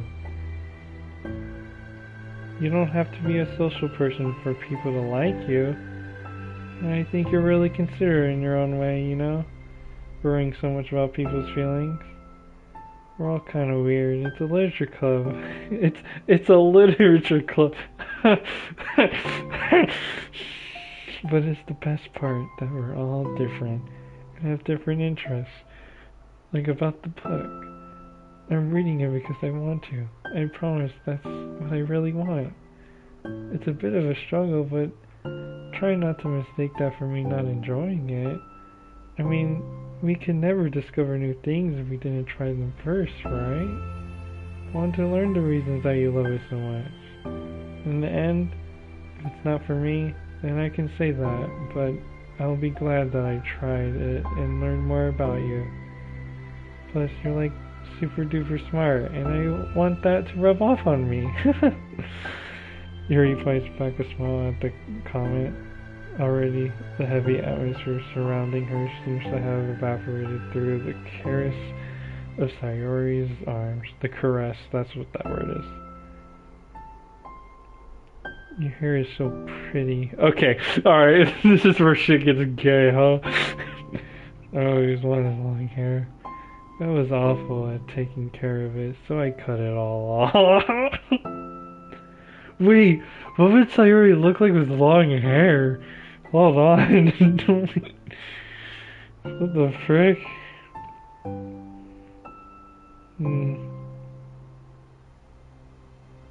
Yuri's tension relaxes. For once, she feels okay just listening rather than worrying so much about saying the right thing. Sayori, sensing Yuri's comfort, lets her rest. It must be so difficult for her to feel relaxed around other people. But if the literature club can make it happen, then it's something that she deserves to experience. Wow. Well then, based on my understanding of your feelings, I suppose I wouldn't mind if we were to continue reading. That's what I wanted to hear. But we can't stop at any time. If you truly don't like it, please be honest about it. I won't be offended. Of course. I'm not going to judge anything this early on, though. So we'll just see what happens. Oh, and, it's not good to touch people without their consent first. Oh, God! Oh, no, I'm sorry. She just got violated. I didn't mean to make you uncomfortable. Oh, you didn't. I mean, I suppose it was kind of nice. I was just saying. I'm back! Monika's back! I haven't seen you, like, at all recently. Sayori trots over to Monika. Ah, she whispers loudly. Can I hug you? Oh, sure, Sayori. Sayori wraps her arms around Monika. Oh, yeah, Yuri, it might be good to know. Sayori can be kind of a hug monster. Hey, don't call me a monster! Artemis is a monster. If he inherits the kingdom, it could spell disaster. What the fuck? What?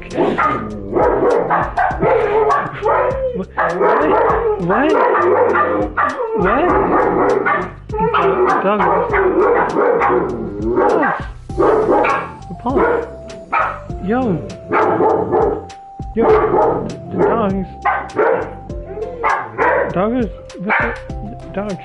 Oh my gosh. Oh my goodness. They're barking so loud. This shit is vibrating. What the hell? Bro. Bro, they're so mad. They want to kill everything in sight. Artemis is a monster. If he inherits the kingdom, it could spell disaster. Is that her way of saying like that is like the example of what a monster is? Don't call me a monster. Don't call me a monster. He's a monster. Artemis is a monster. If he inherits it... very last, Monica perplexedly looks between the two of them, then smiles. Well, I'm glad you've been enjoying your reading so far. It's like our first real activity as a literature club. About that. Well, you've been so patient with exploring my interests. I think that it would be inconsiderate of me not to return the favor to you and learn about the things that you like. Yes! Do you like poetry? Yuri smiles. Do you like poetry? We got a new picture with... Oh, what the heck? Oh, look at this! Wow! Wow, somebody's sticky notes. Bro, is that not sticky one? It's just what? Okay, I want to kind of look at all, like, we got that bug thing over there. There's a snail just going. Something, balance. Then it just goes to flower. Silly, awesome, yawning, yawny, optimistic, really fun. I can't think of an I word. Awesome. Oh, Sayori. I get it. Silly, awesome, yawny, optimistic, really fun. I can't think of an I word. That's interesting.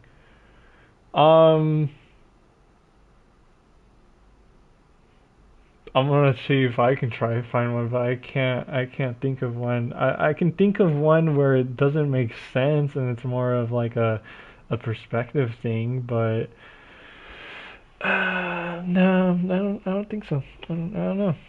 I don't want to think about it anymore. Don't forget, ask Monica about this. Don't forget. Ask Monica about this. About what? Is it behind the note? Tell me. Beach packing list, swimsuit, sunscreen, bucket, towel, floaties. She can't swim. Be positive. Okay. Types of poems to try. Haiku, sonnet, acrostic. What the? Acrostic. Mad. I'm assuming she tried it. She don't like it. Does she like those ones? Homework. Mathing. 1 + 1 = heart. Study for quiz. Pack snacks. Or oh my god, that's bro. Bro, they did that on purpose, bro. Cute. Is that a yum cinnamon bun? It must be a cinnamon bun. Shopping list. Milk, eggs, sticky notes. Dope.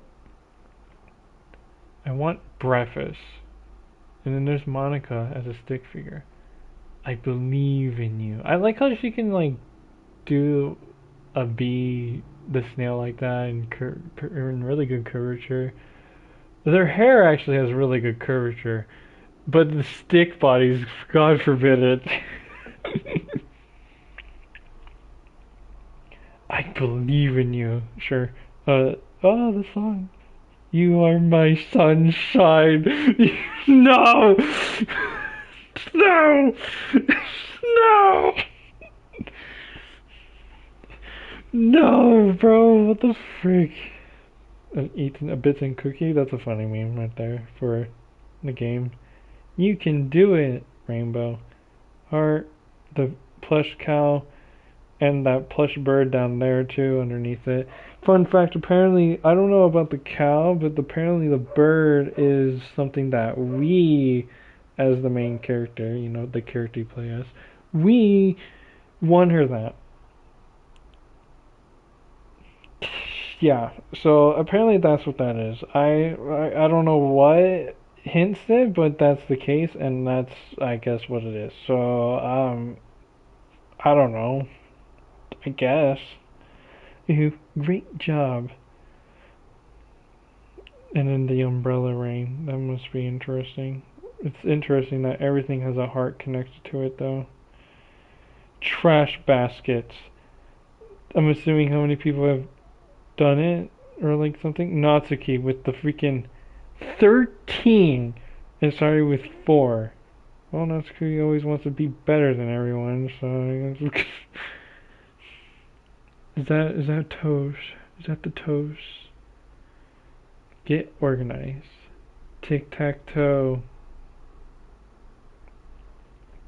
Yuri. There's Yuri over there. With why is I can't tell what's what around her. Like, is that supposed to be her arms wrapped around a book, maybe? I think so.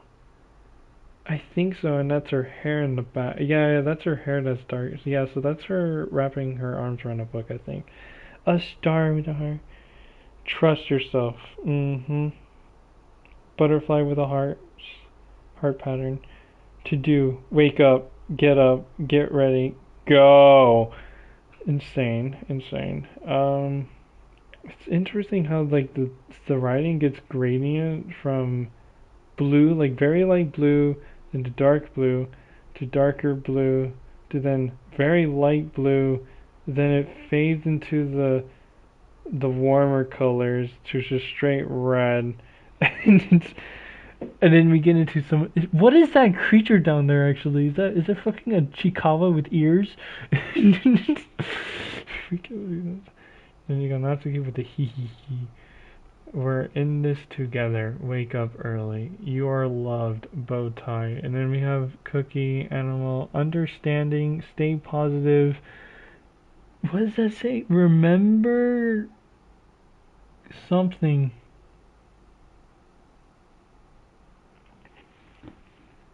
I think it says remember don't. Like, I think that's what it says. Remember don't something. And then that one says pl- pl- pl- player.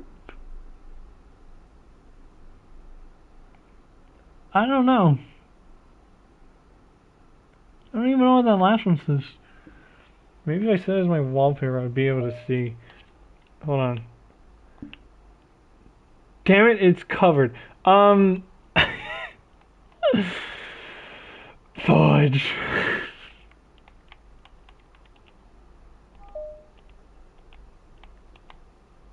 Oh wait, you can see it a little bit. Was that? It's actually kind of hard to see. Plan, plan, plan,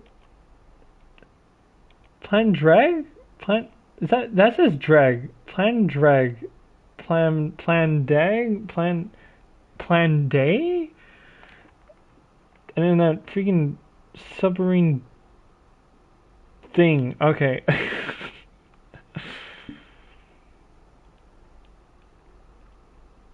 Very, very interesting. Very interesting. We did it. We did it, guys. We did it. We did it. Oh my gosh. We did it. We did it. Wow, guys, we did it. Oh my god. Okay, now we move to the next one. Respect. This one is Natsuki with Monica.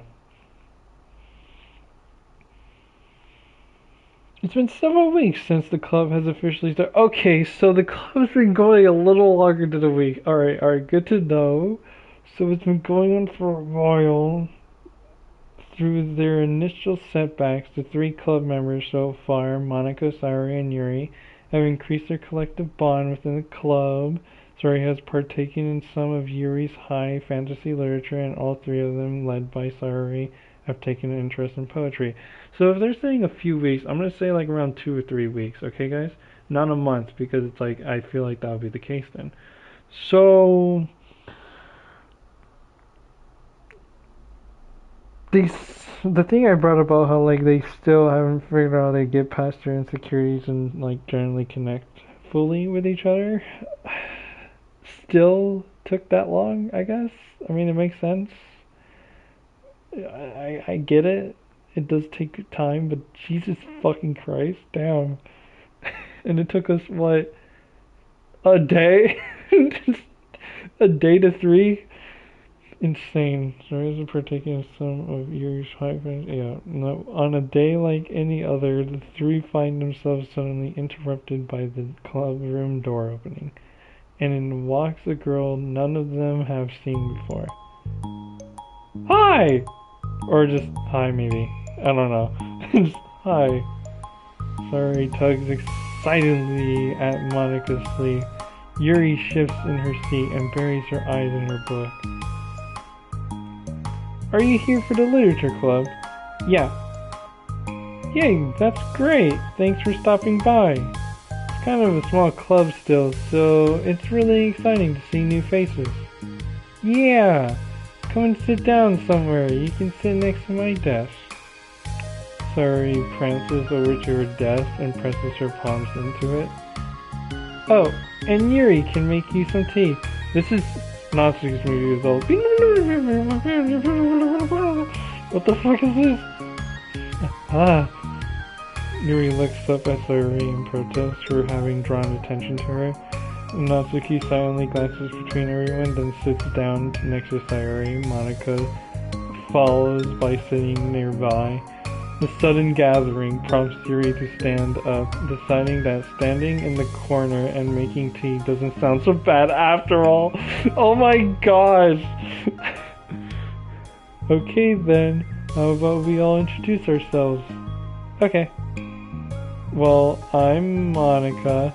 I'm the one who started the club. I was originally in the debate club, but I really wanted to do something I felt more passionate about, if that makes sense. So I started a literature club as a way for people to express themselves through writing or reading or whatever other kind of literature. You know, I figured it was your club. You have that vibe.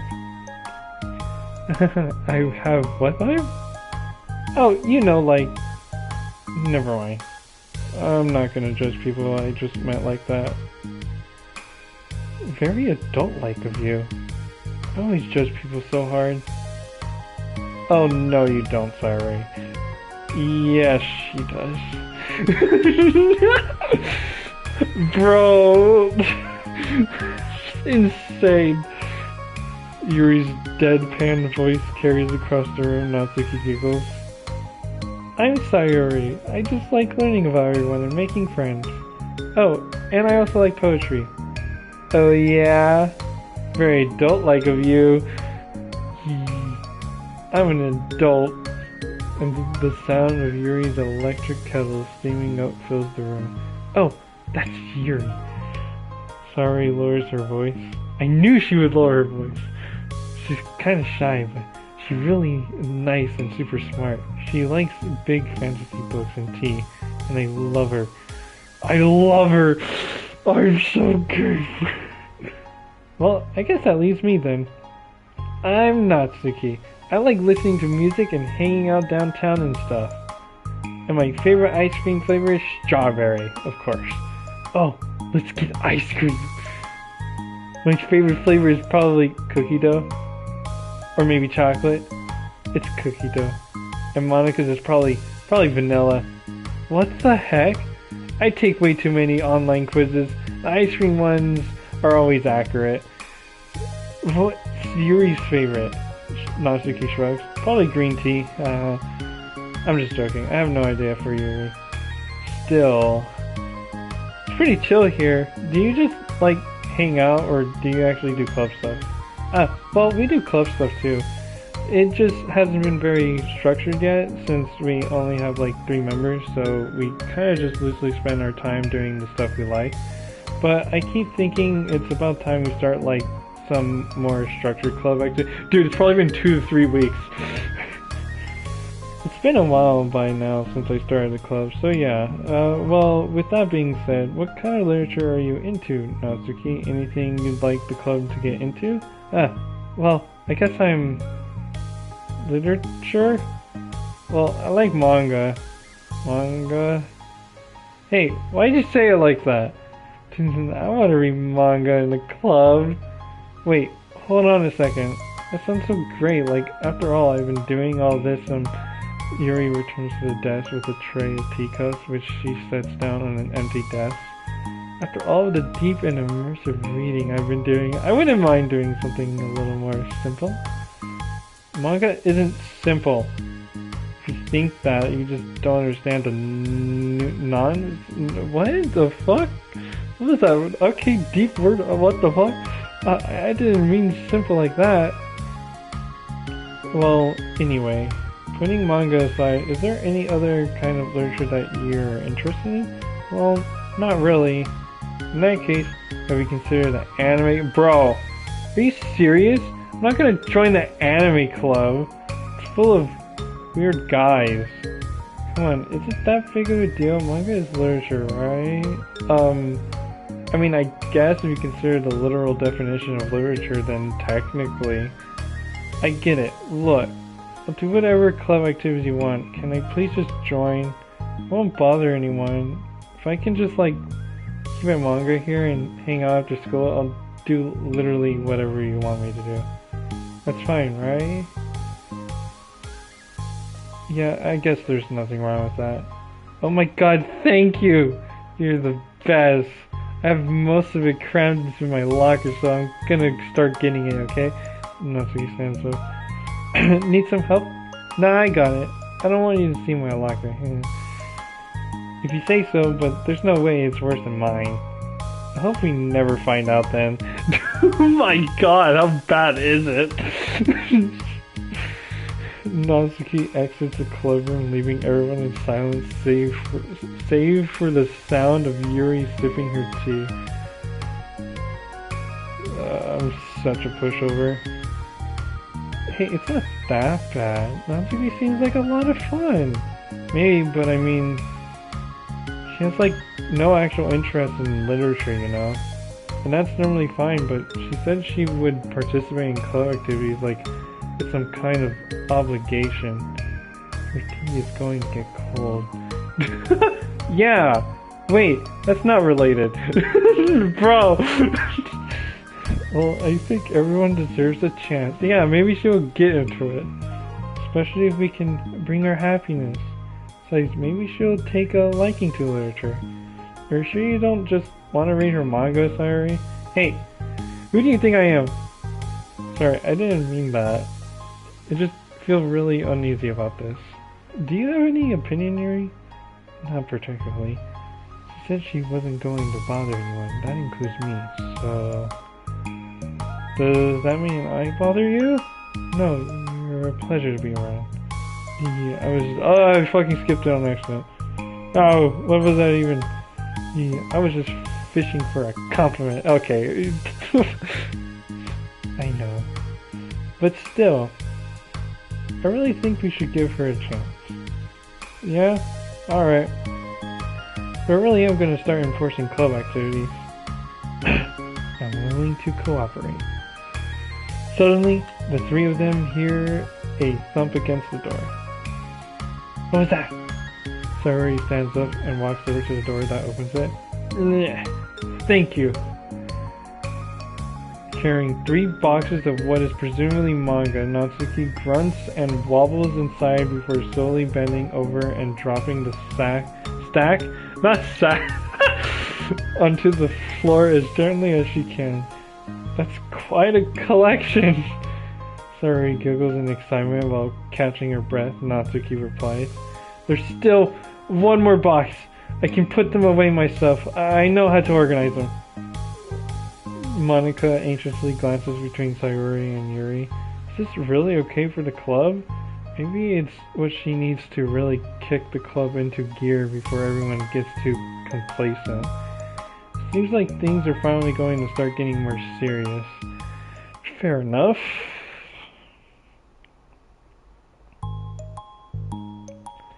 At the next club meeting, Monica is the first to arrive. Good. But ever since Natsuki joined, she feels a lot less relaxed. Damn! Why am I so nervous? Monica paces, trying to figure out her feelings. Natsuki said she wasn't going to bother anyone, so why does it feel like the atmosphere has changed so much? I don't know why, but I give up the vibe that she might bother people. While Monica thinks the club door opens, revealing Natsuki carrying a box.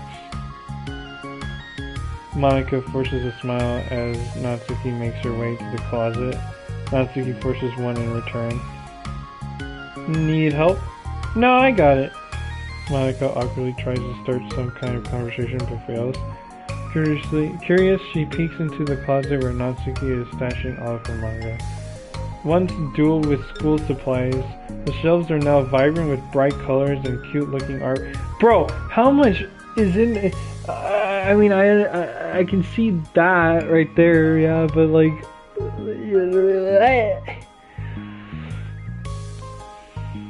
You know, the top shelf is pretty empty. Maybe we could keep it up there. I can't reach up there. That would be so inconvenient. Yeah, but... Monica sighs. The teachers are going to ask what all this manga is doing in here, and I have to tell them it's for the literature club. So? Monica backs off and slumps into a desk. With this kind of tension, it feels like the relaxed atmosphere accumulated over the past few weeks is being sucked right out of the room. Good afternoon! Sayori spins into the club room. Oh, I see someone's in a good mood. Yeah, because I have this. Sayori brandishes a cookie wrapped in plastic. I found some money and got a cookie. Oh, that's so pretty. Or, oh, that's so pretty. As Sayori trots over to the closet, the colorful shells catch her eye. Which one do I start with? Well, you can start by giving me a bite of that cookie. No way! I saved all my luck to find that money. All my luck. If you want entry into my kingdom, you need to pay the tax, peasant. Boo! Insane words! You fudge! Defeated Sayori unwraps her cookie and breaks off a piece for Natsuki. Then Yuri silently walks into the club room. Monica glances at her with pleading eyes. Yuri returns a quick nod of understanding. Well, everyone's here now. Despite the club only having one more person than before, it somehow feels twice as lively. Okay, so I think today we should go over some potential club activities and see which ones we want to do first. We have 4 members now, so it would be great if we found some stuff to do as a group. Does that sound good to everyone? I agree. Okay, so I have some ideas of my own, but I want to hear your ideas too. Well, I've been having a lot of fun learning about everyone else's interests. Maybe we can give each person a day to share their favorite kind of literature with everyone else. Well, maybe. Something tells me that. Monica glances at Yuri and Natsuki, who both appear very unwilling to even consider each other's interests. Maybe we can try to come up with something that everyone can enjoy equally. You know, like we all vote on a book to read or something like that. I think we should all collectively try to expand our interests rather than just stick to the things we're familiar with. Why does it feel like I'm being targeted here? What? Wait, what? Okay, that's gotta be hella fucking personal there, because I didn't even think that. What? Didn't you say that you would go along with whatever the club wanted to do? Well, yeah, but that doesn't make it okay for you to ignore everyone else's preferences. I like Sayori's suggestion. Yeah, me too. Yeah, but... Monica's voice trails off. Although she let Natsuki join the club, Monica finds it incredibly difficult to relent to her demands. If Natsuki doesn't respect the club, why should Monica have to yield to Natsuki's opinion on anything? Natsuki, are you sure that you don't have any other literature interests you could share with the club? I swear, I don't mind if you keep your manga in here, but I just... Natsuki cuts Monica off, suddenly standing up. Well, it's obvious that I'm not wanted here, so I'm just going to leave. Bro, but I really would have appreciated you being more upfront about it. Okay, I think you're kind of jumping to a conclusion here, but you're free to do whatever you want. Natsuki shoots Monika a quick glare before walking straight out of the room. Oh no! Sari runs after her, leaving just Monika and Yuri. For the second time today, Monika slumps down into a desk. Why am I such a jerk? No, she's a jerk. She's just making me feel this way. Monika looks up at Yuri, seeking affirmation. Yuri looks away. She's probably just went around looking for the smallest club she could find so that she doesn't have to participate. How does she expect me to give her respect when she has no respect for the club? Am I wrong, Yuri? No, I'm not. I'm not good at these things. Monika sighs. Me neither. I just have no idea what to do. I don't want to hurt anyone, but I feel like it's not wrong to enforce the club vision. You know, like people should join because they want to express their passion for literature or at least develop it. So maybe she's not a good fit for the club after all? Monika sits in silence, afraid to accept her tentative conclusion. Rui looks tense, but she doesn't seem to want to add anything. You can. Sorry, you can go back to reading. I know this doesn't concern you. It does. It does? How? Well, I just can't comfortably read in an atmosphere where the peace has been disturbed. Oh my god! There's the force. There's a disturbance in the force. The literature first. Ah! Oh. Well, great. I'm just ruining the whole club then. That's not an accurate conclusion to make. I know, I'm sorry. I'm just kind of voicing my frustration and guilt. And I guess guilt? It's like my frustration wants to blame her, but my guilt wants to blame me. Why is it the hardest to be rational during the times you need it the most? I don't think you're being irrational. I think Natsuki is. Damn! She has no authority to walk in here and make demands of the club. Your club. Something as ridiculous as manga has no place here. The fact that you're even storing it for her should make her completely indebted to you. You know what? She has a point. She has a pretty good point. I don't know about the exactly the manga perspective, but I mean, just in general, out of everything, she has a point. Everything else, for sure, holy crap. Well, you're right, but I don't know, isn't it kind of harsh to say things like it's ridiculous and it has no place here? Do you not feel the same way? You've been doing everything you can to avoid associating the club with it. So I assumed you felt the same way about it. That's not true. Well, recalling her confrontations with Natsuki, a realization starts to set in. You may be right. I mean, if it was anything besides manga, would I really be acting like this? Maybe I've just been convincing myself that it has nothing to do with the manga. I'm really upset that I would let myself do that. With a sigh, Monika walks over to the closet. She finds herself staring at the colorful shelves. This really wasn't what I had in mind for a club about literature. There shouldn't be anything wrong with that. Monika starts defending her position once again. It's a complicated issue that Monika had failed to consider before now. Where's the line even drawn at what's considered literature?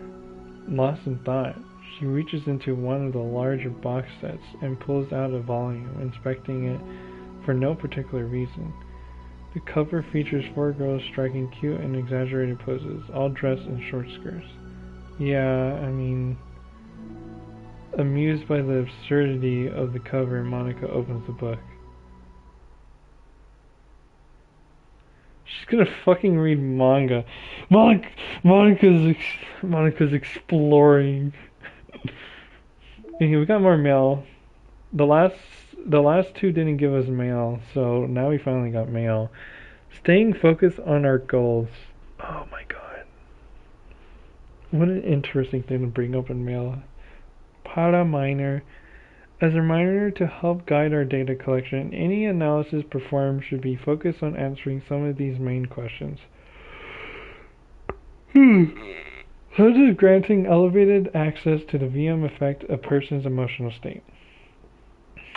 How does granting elevated access to the VM affect a person's values and goals? How does someone effectively navigate and experiment with their ability to change the contents of their VM? How is elevated access being weaponized? What actions and values most contribute to the destruction of the universe? Bro, what the fudge is going on? Most importantly, how might your observations apply to our own universe? Bonus, how can we present this to upper management as an operation that benefits the company? Unrelated note, whoever changed the color scheme of the desktop to pink, can you please change it back? It's unprofessional and it runs the risk of drawing eyes. No, it's gonna stay pink. Anywho, no, what's fucking crazy is that, like, no. I understood a bit of, like, when they brought up the what actions and values most contribute to the destruction of the universe. They were talking about the DDLC game, like the VM universe, virtual machine universe, yada yada. Anywho, why is it the most importantly? How might your observations apply to our own universe? What the fuck do you... And what do you mean as a bonus? How can we present this to upper management as an operation that benefits the company? What the fuck? And then how is elevated access being weaponized? Like, what the... This is all, like, Monica being a puppet for them, but, like, what the actual fuck? What the thing is, I think I remember this. I think we had a similar reaction, but I don't think I've talked about how it's like, yeah, Monica being a puppet and all this, and that's the experiment. But I don't think we even talked about that. Like, this is just why is the company needing something like this? Why is it most importantly? What is this? Why? Why? Bro, what the actual fudge? And there's Natsuki. Oh my god. So fucking small. She is actually absolutely small, actually. Wait, Jesus Christ. Compared to, like you can see how she's pretty tall. Like, she almost can't fit. Actually, yeah, she barely fits. And then you have her who's just, like, yeah, just fitting alright. And then her who's a bit smaller. And then you have her who's just, oh my Jesus. Can't even reach. Anywho, we got new music. A bunch more music. I wonder how much now we have in total. 22. Alright. Respect number 2. I gotta be right back though. Dogs might need something real quick. Someone's reading. Oh my god. Dogs.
I'm not gonna lie.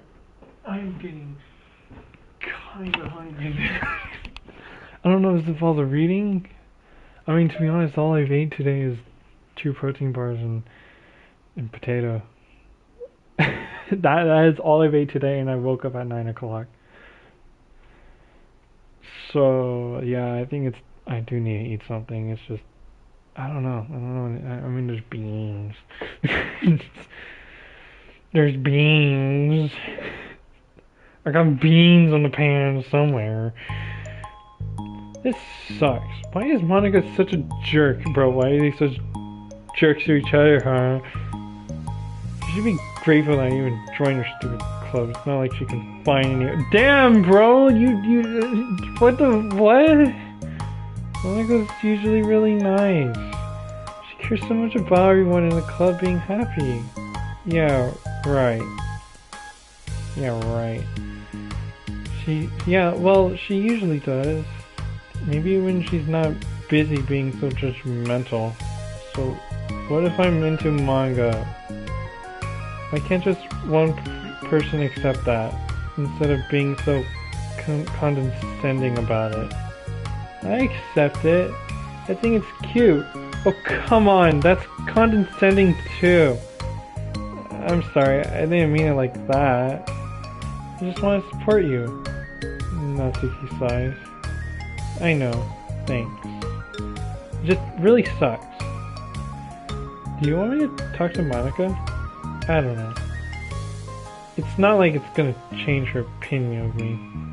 Like, even if you were to convince her to back off, that wouldn't suddenly make me feel like I'm actually welcome in the club.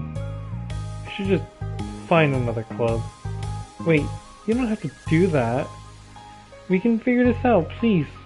I mean, I'm the vice president, or at least I think I am. Okay. And I don't want you to... Bro, it's been 2 or 3 weeks, and 2 or 3 weeks in of you being declared vice president, and you still don't know. Everyone deserves to feel welcome, and to be happy, so I want to make that happen for you. I was wondering, what was the reason that you decided to join the literature club? Well, Natsuki hesitates. It's kind of dumb. Aw, don't say that. You have a crush on Yuri. There's no such thing as a dumb reason when everyone is welcome. I wasn't welcome. You were to me, so just don't tell anyone, okay? Especially Monica. I promise. Natsuki sighs. I'm just tired of everyone judging me all the time. I can't enjoy any of the stuff I'm into without people making snotty comments about it. Not that I care about what anyone else thinks, but, you know, the signs for the literature club said that you can be yourself or whatever.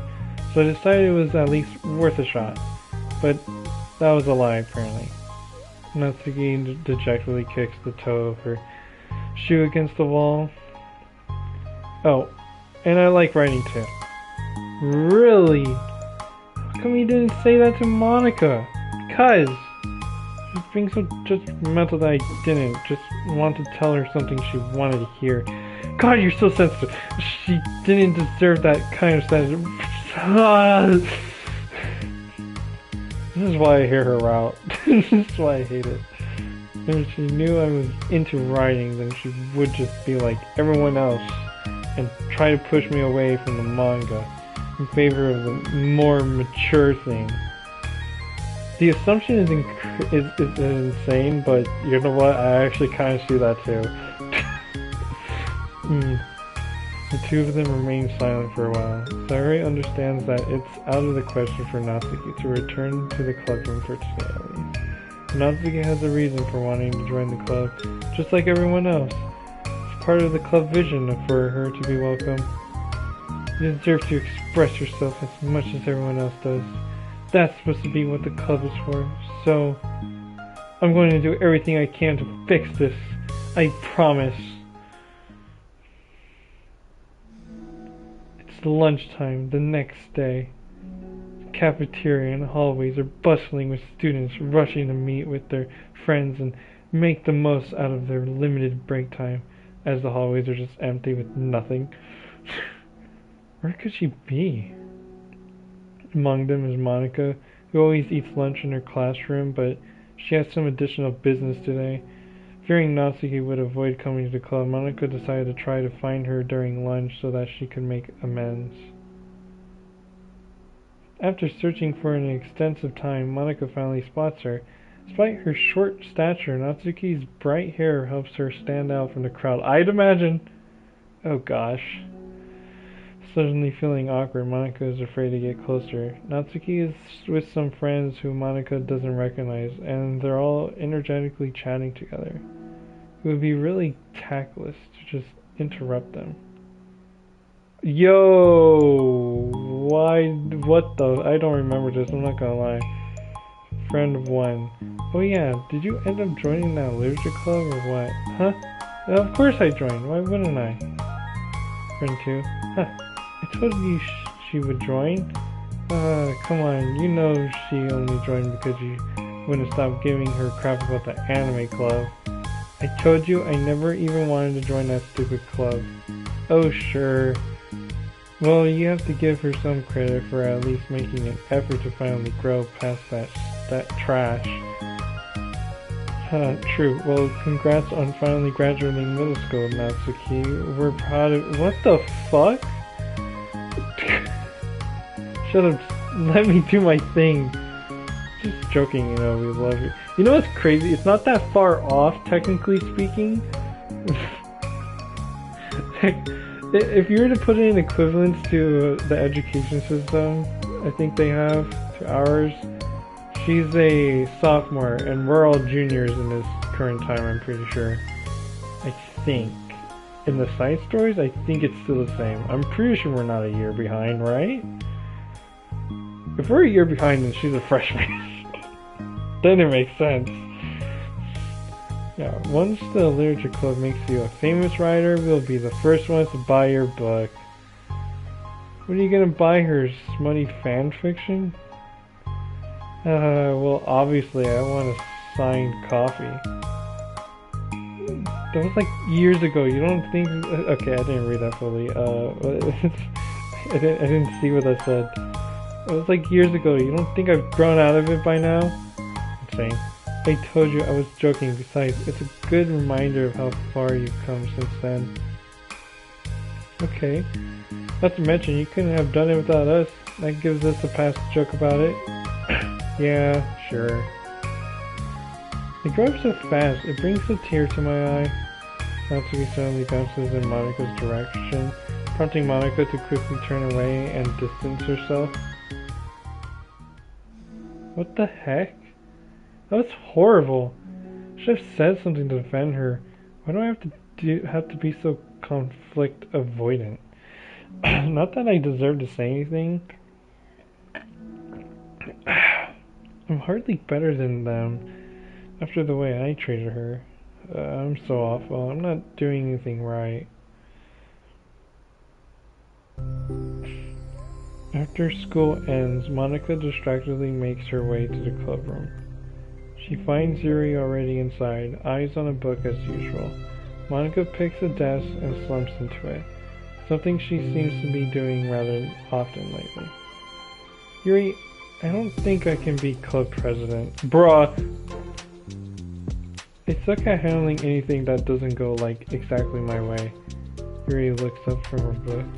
It's like the literature club is a place where you get to express yourself unless it's in a way that I don't like. I'm so mad at myself. And I'm especially mad that I didn't have the self-reflection skills to realize what I was doing. So much for maturity. Sorry, I really shouldn't be complaining out loud like this. There's just like a lot on my mind. No. I enjoy listening. Really? Why? Yuri shrugs. Just makes me feel nice. Oh. Well, okay. I guess I'll just continue then. Yuri nods. Yeah. Well, Natsuki has kind of a blunt attitude, you know? It made me feel like she wasn't taking the club seriously. I couldn't even figure out why she wanted to join. I saw her friends talking to her in the hallway during lunch, and they were just so mean to her. Telling her to grow up and stuff like that the literature club would help her grow out of her manga. It just made me so mad, like, just let her enjoy it. It makes her happy. Or are you trying to take that away from her? And when I had that thought, it was when I came to the realization that I was kind of doing the same thing, just in a roundabout way. I should have made her feel good about being passionate about something, but I just dismissed it. No, I was actually trying to avoid acknowledging it at all. I even did that with you, Yuri, when you first joined the club. You did? Yeah, I remember fantasy isn't really my thing, so I was kind of trying to dismiss it. But then Sayori jumped in and took over the conversation. That did happen. I should have reflected on that, but I didn't because I just let Sayori handle it instead. And now I'm repeating the same mistake, except I really hurt someone this time. This is like 2 to 3 weeks in, by the way, bro. 2 to 3 weeks in, they still haven't figured things out. I'm so tired of being afraid of things I'm not comfortable with. It's so stupid. Like, I can just picture how much joy it would bring Natsuki if I let her share her passion a little. I'm so angry that her friends were treating her like that. I'm going to get them back for it. Damn! The revenge story. It's time to be the hero. Oh yeah, by the way, I read the binary thing a little bit at the end, like just the end, because I saw something interesting, and it talks about how she wants to be the hero or something, so I might read that at the end of all this. Just, yeah. Get them back. Yeah, I'll get them back by making sure that this is the literature club that Natsuki wants, not the one that they want. Suddenly, Sayori bursts through the door, making Monika and Yuri jump. With a rare stern face, she marches over to Monika's desk and sits down next to her. I'm having an intervention! I can do that because I'm vice president. Is this about Natsuki? Yes. Yeah, I know. I messed up. I'm super sorry. I was just talking to Yuri about it. But really? I'm so dismissive of her passion that she felt threatened and probably just unwelcome. Literally the opposite of what the literature club is supposed to be. I really need to make it up to her. Oh. Yay, I did it! Thanks for the intervention. Sorry, I'm glad we're on the same page. Friendship wins again. Yeah, friendship. So how do you want to make it up to her? I have a plan. Sayori, do you know if Natsuki is coming to the club meeting today? I don't think she is. I see. Monika was afraid of that, not because of her plan, but because she's facing the consequences of the damage that she inadvertently caused. I think we should, be like that, the first episode of Umusume. We just, wear fucking those masks, wear the sunglasses, and, kidnap her. But the only way to do the right thing is to face it head on. It's so easy to just duck away from conflict and wait for it to blow over. But that's not enough. To truly respect someone's feelings after you've hurt them is to face them and admit your wrongdoing. Not the wrongdoing of mismanaging the club, but the wrongdoing of disrespecting Natsuki's feelings. Okay, do you think you can get her to come to the meeting tomorrow? I can do that. Okay, awesome. Yuri, you don't have to worry about anything, but thank you for being my friend. You're a good listener. Fidgeting with her hair, Yuri turns away to hide a smile. Well, I guess for today, it's going to be a pretty quiet club meeting. I'm going to step out for a bit, is that okay? Yeah, I'm just going to read with Yuri. Hey, is this one of Natsuki's books? How come it's out here?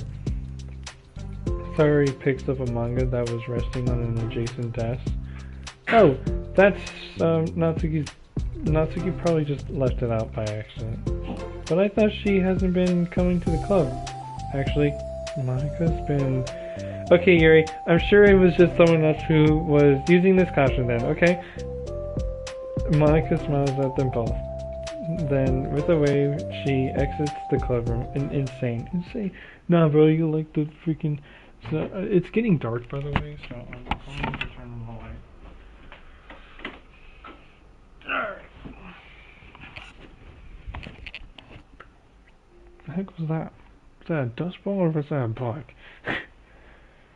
But I really shouldn't have left that out. If Sayuri catches on, she'll definitely tell Natsuki, and that would get really awkward. Oof. Now I wonder if there's a keyboard I could borrow from the music room. Bro, she could just like, straight up, I don't know. I don't know, man.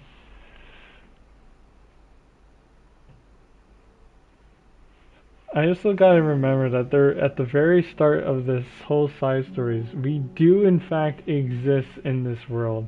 It's just in these side stories. It's just a matter of how far do we exist in this side story.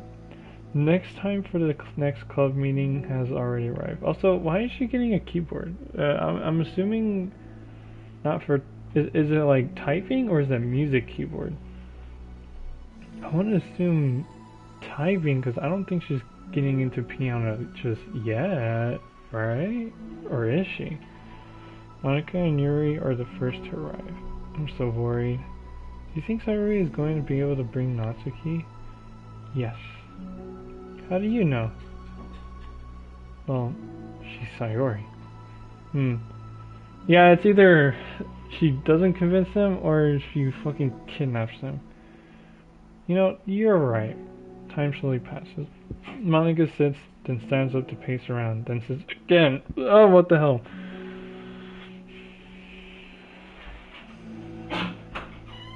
Then the door finally opens. Yeah? Sure.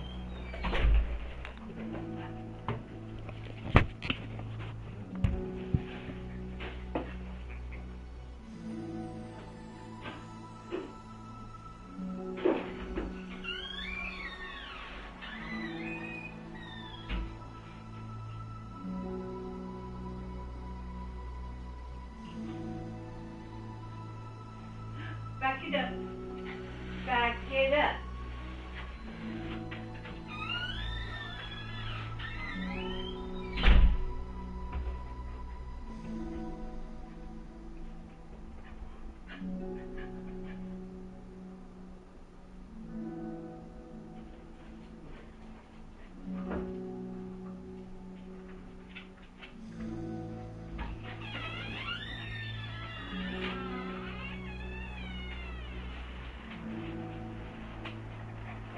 Alexa, turn on kitchen lights.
Okay, I'm back.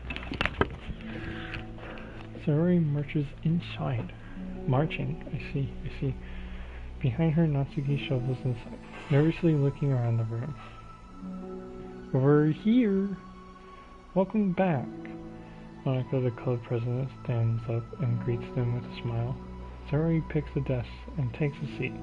Natsuki sits closely next to her. Looking back and forth between the club members, Monika is struck with a nostalgic feeling. She would stand at the front of the clubroom just like this, struggling to picture just who may eventually be sitting before her. But imagination was never enough to predict just how unique and diverse each member would be. Each with her own struggles, her own reasons for seeking the vision that Monika had admittedly so vaguely advertised. Seeking trust, understanding, respect. The orders, it's insane, it's the orders, oh my god, it's the order. What new lessons will the future hold for the literature club? Realizing she's getting ahead of herself, Monika takes a deep breath and returns to the present. Oh my gosh, what is this? Okay everyone, the literature club is starting. We have an activity planned for today. Monika turns around to face the chalkboard. On it she writes manga in big letters. Today we're going to learn from an expert about a unique form of literature, manga. Oh come on! Isn't this kind of forced? I know you don't actually want to do this, so just... Monika shakes her head. Natsuki, this is the hardest part.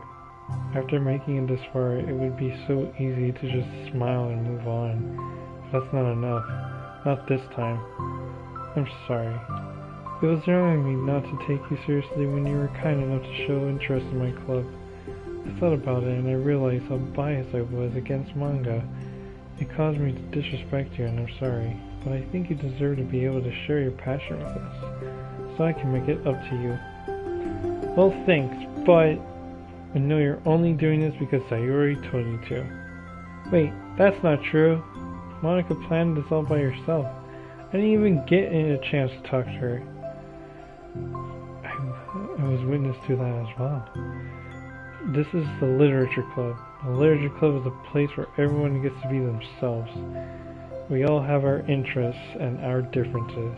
It's my vision to let us freely express that. And it's my goal to respect everyone for them. So I just want to learn about the things that make you happy. I think that you deserve to share that joy as much as everyone else does. Is that okay? Natsuki looks away and hesitates. But it's really dumb. The stuff I'm into. Monika smiles. She kneels in front of Natsuki's desk, looking her straight in the eye. If you like it, then it's not dumb. Oh, except for me. Sorry, you're not dumb either. What the heck? You guys are so weird. Fine, I'll show you some of my manga.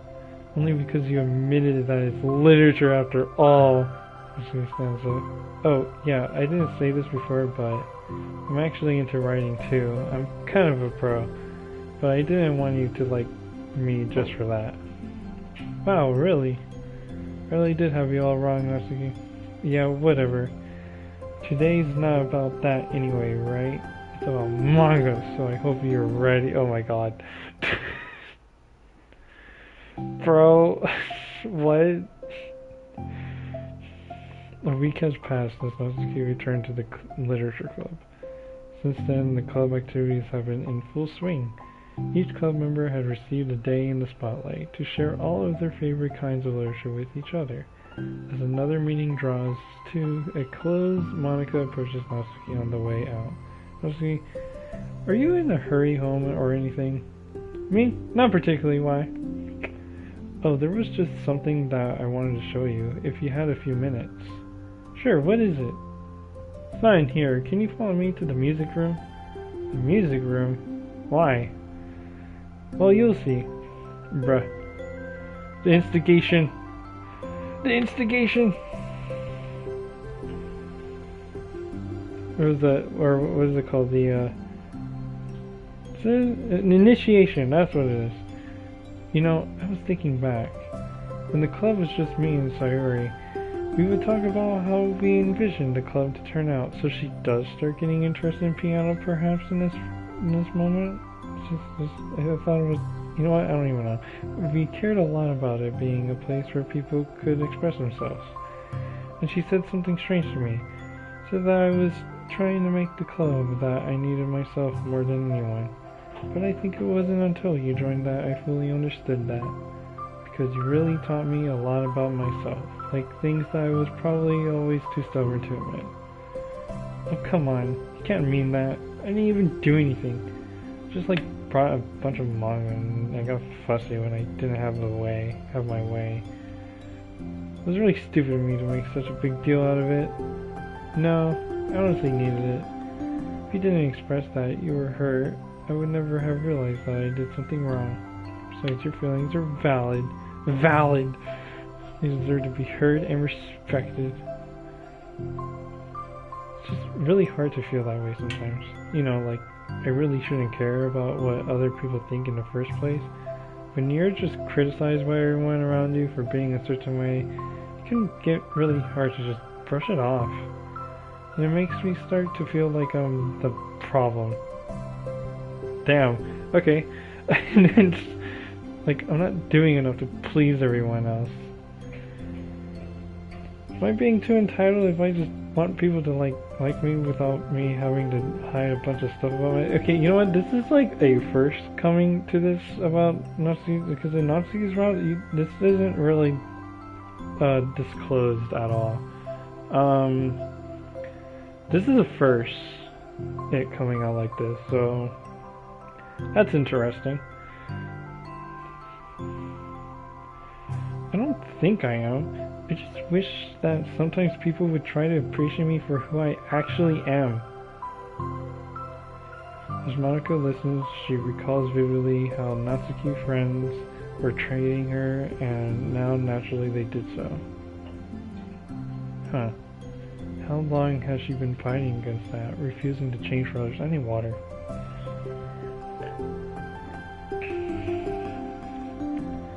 I could only wish I was as strong as you are, Natsuki. You're so honest with yourself. I'm like always trying to come off as perfect for other people. Anytime there's like a hint of contention, I just crumble. But it's thanks to you that I really started thinking about this stuff. You really inspired me to start working on it. But well, like I said, I didn't even do anything. You were just being yourself. That's all you needed to do. Also, there's something else.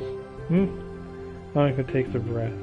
The thing is, I have read a little bit of your manga. What? You? What the heck? Why did you tell me? I'm sorry, I think I just felt like I kind of embarrassed to admit it after I gave you such a hard time about it. I can't believe you of all people were reading manga behind my back. That's so funny. Yeah, well, I just flipped through one of them out of curiosity, but I ended up reading a whole bunch of it. But I mean, one of the characters was in a literature club. What are the chances, right? Interesting. You're reading Parfait Girls. Wow, you have good taste. Just one volume. And I kind of just picked it out randomly. Well, you have good intuition then. You have to tell me all your favorite parts. Bro, okay, it's just... I think Monica might be the building of an interest in manga, and you know, that's an interesting fact. Okay.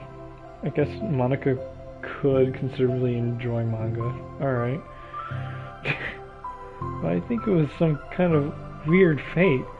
Wow. Because the character isn't just in a literature club, she also plays piano. What the heck? It's just weird because I've always wanted to learn piano. Okay, so she hasn't learned it yet, but she wants to. She It was like the perfect person that I always wish I was. If I just did what I wanted instead of always second guessing myself. Insane. Monica walks over to the piano and sits down. I always felt like I should only share the absolute best parts of myself, the parts that will impress people or make them like me more. But after you join the club, I realized how self-destructive that mentality is. We share things because we want to express ourselves. Sharing experiences allows us to share emotions. And I just felt like I wanted to show you this, because if it wasn't for you, I never would have started playing. Hey, I think the credit for that one goes to Perfect Girls, not me. No. Well, maybe it's true that Perfect Girls put the thought into my head, but it was still you who inspired me to keep practicing every day. Every day? Because, you know, you just make me feel like I want to do something, I should just do it. I mean, I still haven't been practicing for very long, and I'm really not any good at it yet, like at all.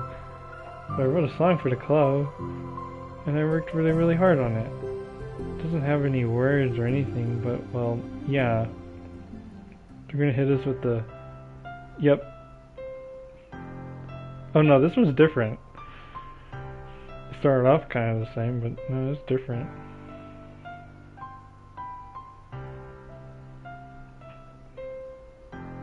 The still image is the same. Bro. I hope it just like randomly messes up.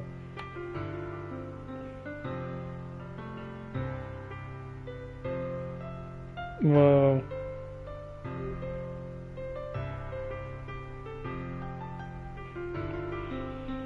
You know what, now that I think about it, yeah, everything we've done so far, no. I mean, yeah, technically yes. Everything we've done had some form of like lesson for Monica, although one of them wasn't meant for Monica, but she did learn something off of it. This acquisition moments are insane.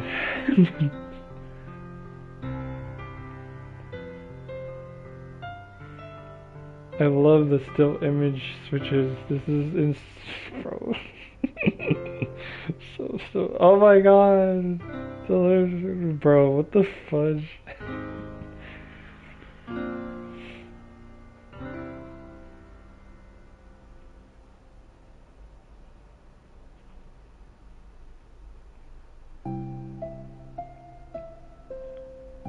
That's all. That was so good. It was? Yeah, are you kidding? You're like already a pro. I'm not even close. Does the song have a name? You said it was about the club, so yeah. It's called My Song, Your No. Okay, that's actually an interesting one, wow. Because everyone brings something too unique to the club. It's completely different from how I first imagined it, I think. But I was like such a selfish perfectionist. It shouldn't be about me, it should be about everyone. And it's all of you who helped shape the club into what it is. Insane that all it takes is us to appear in this freaking existence and we just revert her back to her selfish perfectionist self, you know, it's quite amazing. I would never change that. Well, I think that's really thoughtful and kind of flattering. I kind of feel like I don't deserve this much validation. I wasn't exactly very patient either when I first joined the club. It makes me feel like I should probably apologize too.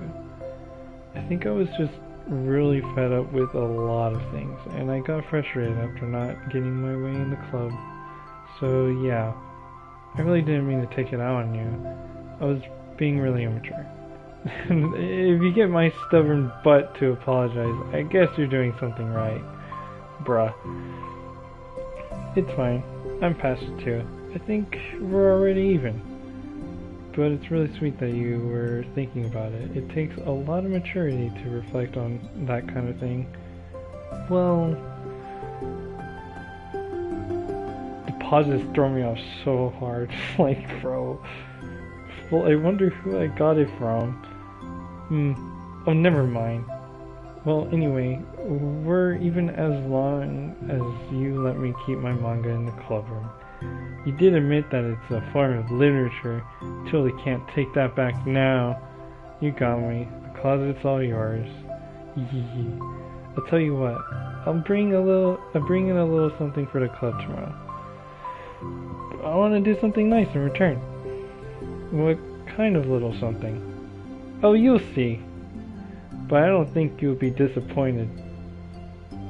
No, it's the cupcakes. No, not the cupcakes. Oh god, not the cupcakes. I have trauma. I have trauma. The next club meeting ends up being a particularly tasty one. No! No! Whoa! What the hell happened? The HDR slowed down, so it was just a really bright screen. It was just white. Anywho, new picture. Yay! Finish the side story, respect number 2. And then we got this one, finish respect number 2. Whoa, oh, it's like a little, what do you call those? The clipboard, that's what it's called. Let's see. Oh, it just says Monica. Oh yeah, and how Monica drinks coffee, not tea. That was an interesting fact, I guess. And then we now have this one. Respect. And we have this background. Wow. Kind of cool. Cool background. Grand piano. Guess having a grand piano in a music room is kind of crazy. A grand piano is wild. I'm pretty sure a grand piano goes for like $25,000 to like $30,000. Anything else? That's it. Cool. No mail. New music. Probably got the piano one, that's for sure. Somewhere. Oops, no. Mail. Yeah, I'm pretty sure there's no mail. What is a files change? I forgot. Is it? No.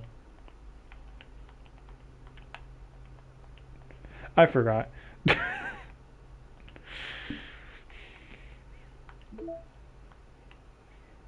Balance. I guess we'll keep doing this until like 8 o'clock and then, or maybe 7. I don't know. Wait, no, it's about to be 7.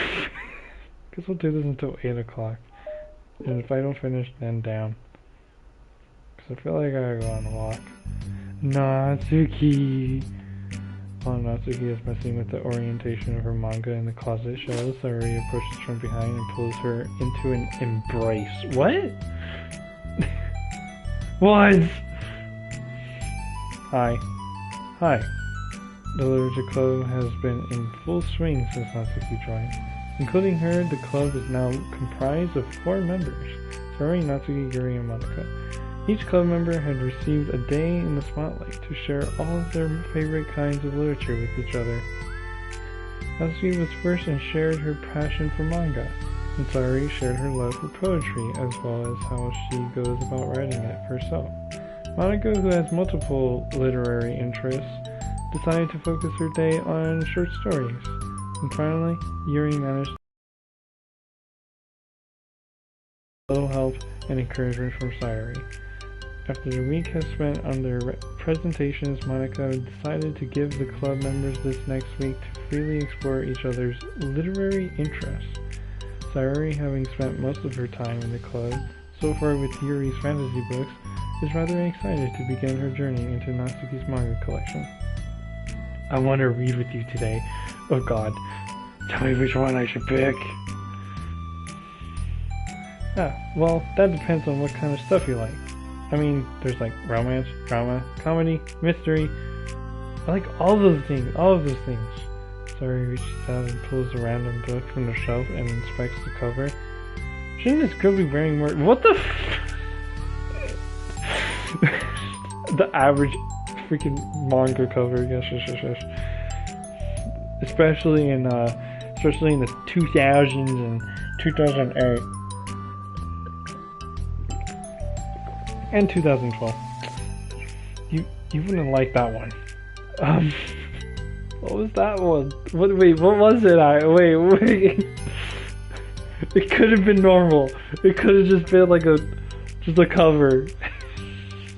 What is in there? In a panic, Natsuki snatches the book from Sayori's hand, then replaces it on the shelf in a less conspicuous look. Is this not part of the or maybe it is, it's just like not meant to. Okay, well, if you really have no preference, then let's just start with something that's easy to get into. I'm assuming that one's not easy to get into. Or something. A lot of these don't start to get really good until like a few volumes in, and I wouldn't ask someone to make that kind of commitment unless they're already really into manga. I could handle it. I did it with Yuri's book at least. Well, I'm more considerate than that. Although I'm kind of impressed by your attention span if you put that much effort into her books. No, I have the attention span of a donut. What? But I love my friends, and I can do anything if it's for them. Well, okay then. Let's pick you something that even donuts can read. I didn't say I was a donut, I just said I had the attention span of one. Oh, were you just trying to call me sweet? You're so cute. Oh my god. No! How did you even get to that conclusion? Don't call me that. A donut? Cute. How come? I just don't like it. I don't need a reason. Natsuki yanks the book from the shelf and closes the closet door. If someone asks you to stop, then you just need to stop. People need to realize that. I'm sorry. I really didn't mean to hurt you. No, sorry. It wasn't you. Natsuki shakes her head while pulling a second chair over to her desk. I was talking about something else. I didn't mean to get angry all of a sudden. Natsuki averts her gaze and mumbles. You're like a nice person, so I wasn't talking about you. I still learned a valuable lesson. Sayori speaks softly as well, feeling shy after receiving the unexpected compliment. Well, anyway, here's the book, so just start it whenever you feel like it. What's it about? Well, it's like a comedy, and there's romance too, obviously. Bruh. Sayori looks at the title. It's called Love is Another Word for Luck. Love is Another Word for Luck. What a title. It's about a girl who keeps accidentally running into the same guys, and then you find out, like... Well, you should just read it. Bruh, what? But you have to tell me what you think. I can already guess who you're gonna ship yourself with. It would be so funny if I'm right. Bro. Her and her BuzzFeed quizzes. Ship? I don't get it. Never mind. Let's not worry about that yet. Just make sure you tell me what you think. Oh, okay. I'll start then. Hey, maybe tomorrow we can do poetry too. Oh, yeah, I guess. But I don't want to finish this first. I don't want you... But don't you want to finish this first? Jesus Christ, I could not read that. Oh my god. Yeah, but we could do both. I mean, unless you don't like poetry, then I won't make you or anything. No, it's just... Well, never mind. We can worry about it tomorrow. I swear my reading fluency is okay. After the club meeting ends and Natsuki and Yuri leave, Monaco strikes up a conversation with Sayori. I see you got Natsuki to share some of her manga with you. I really want to become better friends with her. She's so enthusiastic and expressive. I could just listen to her talk. She's so cute. Bruh. The stuff with the cute. Bruh. I'm not sure if she meant I can't say that to her or if I just can't say it at all. Say what? Nothing. I am a woman of respect. But Natsuki is a woman of cute. Okay. Oh, I said it. What's so bad about that? I don't know. But you know, there's one thing I'm kind of worried about. Sometimes I'm afraid that Natsuki actually doesn't like me very much. Aw, that's ridiculous. How can you feel that way? Well, I mean, just little signs like how she only says hi to me after I say hi to her first. Oh, I get what she means. Like, she's just like blankly replying. And it feels like she only gets excited to talk to me when it's about manga and other stuff she likes. That's also a very fair point. I've also noticed that. She just seems dismissive a lot. Yeah. She was like that when I brought up poetry. I also noticed that. Yeah, but that doesn't mean she doesn't like you. She's probably just shy, you know? Maybe. But my stupid head is just making me worry for no reason. It likes to do that. It's okay. Try not to worry so much. Everything will be great. But you can always talk to me about any concerns that you have. I'm here to help. Oh my gosh. You're the best. Suri gives Monica a quick hug. Well, I'm gonna keep trying because I love her and I want to get closer to her. You got this. I also just remembered.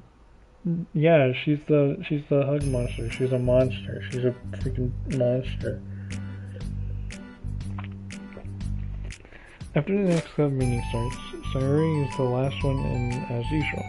Trotting into the room, she sees Natsuki sitting alone by the closet, reading what must be manga, of course. Without hesitation, Sayuri pulls up a chair and plops herself down right next to Natsuki. Hello there. Hi. What you reading? Can I read it with you? Natsuki pulls the book away from Sayuri. You can't just start in the middle. There are spoilers. Besides, what about the one I gave you yesterday? Sorry, I was just curious. Well, anyway, I've been waiting forever for this volume to come out, and it just came out yesterday. So, oh, that's exciting. Well, I'll let you read it then. Can I sit next to you though? Sure. Sayuri plops herself down next to Natsuki, then pulls out a blank sheet of paper. Natsuki reads in silence, save for the periodic flutter of a page being released from beneath her thumb. From Sayuri's side, only the light tapping noises of her pen meeting the paper can be heard. Time passes. Sayuri's paper is filled with scribbles, and the margins are lined with stick figures. Bruh. Natsuki lets out a deep sigh and closes her book. Did you finish? No, but it's a good stopping point. My head is swimming. I need a break. Natsuki stretches her arms. Aren't you bored? No, I was writing. Oh, I saw the stick figures and thought you were just bored. I just draw those when I'm thinking or waiting for inspiration. I made friends with them all. This one is sad because she thinks night sky is pretty, but she can't look up at the stars in public without everyone thinking she's a weirdo. Oh my gosh. And this one has problems with his back, but the doctors can't figure out what's wrong with him. What the heck? Yeah. What is this? There's so much rough lore with these stick figures. You're the weirdo. Wanna read the poem I'm working on? Sure, I guess. Sayuri slides the paper over to Natsuki. As Natsuki reads through the poem, she furrows her eyebrows. She slides the paper back over to Sayuri. Don't you ever feel weird just sharing all of your thoughts and feelings like that? I mean, your poems are like really emotional. Is that bad? Well, no, it was just an observation. I think people can get closer to each other if they find ways of expressing their feelings. Well, Natsuki begins to protest, but she can't find a good way of putting her thoughts into words. Does that depend more on the kinds of friends you have? I don't know. To each their own, but I've never met anyone I'd feel comfortable sharing my poems with. That is also a fact. Not that it's you, it's just how I am, so. You write poems? You never told me that. I just thought you wrote other stuff. Yeah, that too, but you should. I mean, would you ever want to share? Like I said, I don't do that. But can we talk about something else? I'm sorry. It's not your fault. It just makes me uncomfortable. I can't help it. So I'm sorry. It's fine. Well, let's move on to something that makes us both happy. I should continue the book you gave me since I didn't get very far yet. Sure.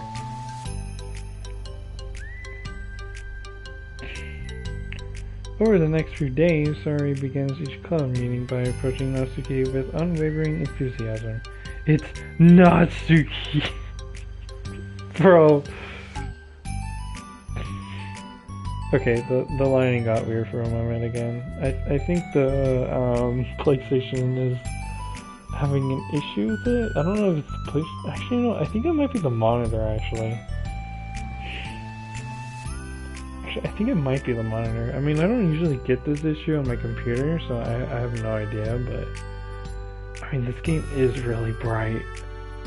So when it flicks over to a dark screen and back, I can understand why it does it. Natsuki. Hi, Natsuki. Bro! At the end of one club meeting, Monica, who has become rather invested in Sayori's friendship mission, starts an innocuous conversation with Natsuki while she packs up. Innocuous? I don't know, man. It's cool that you've been finding time to spend with Sayori. She was pretty excited for the chance to read manga with you. Yeah. I'm sure you've been enjoying the chance to share it too, right? Yeah, mostly. Natsuki glances over her shoulder, but doesn't reply further. What's on your mind? Nothing. I don't talk about people behind their backs. Oh.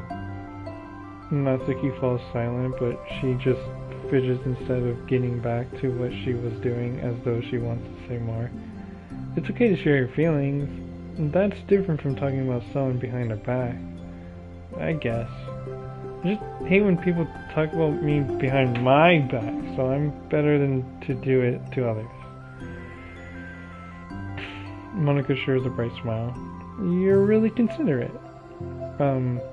Thanks, I guess, but it doesn't feel like it. You can trust me. Natsuki stands in silence for a moment, still fidgeting. I just feel smothered sometimes.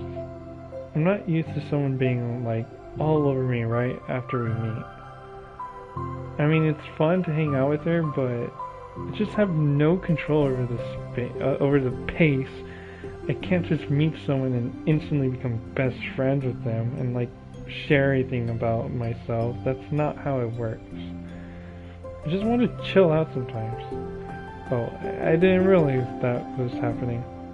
It's fine. Why would you have? I know I just feel bad about it. I know Sayori, so I should have realized. Monica navigates through her tinge of guilt, which has surfaced mainly due to her being the one who previously encouraged Sayori's behavior.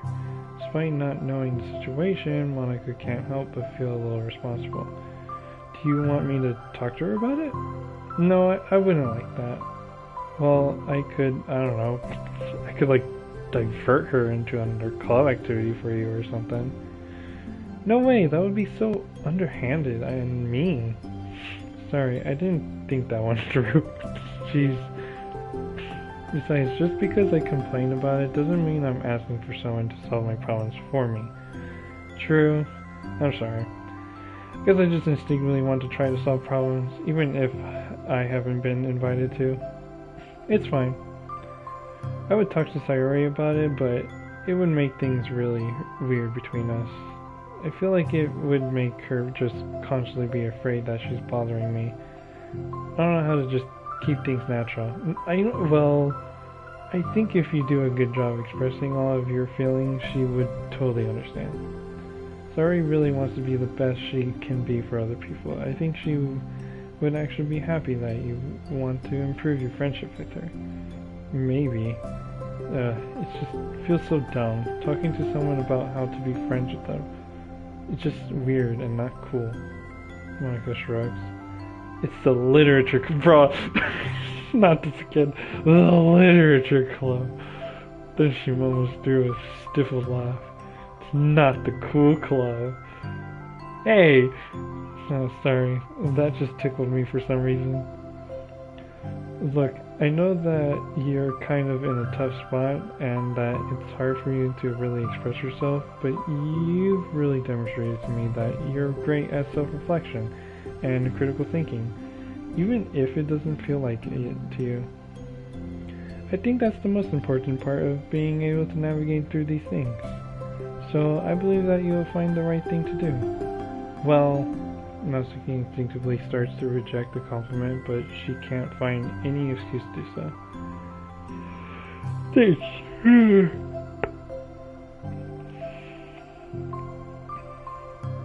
After she gathers her things, then she finishes her thought in a mumble.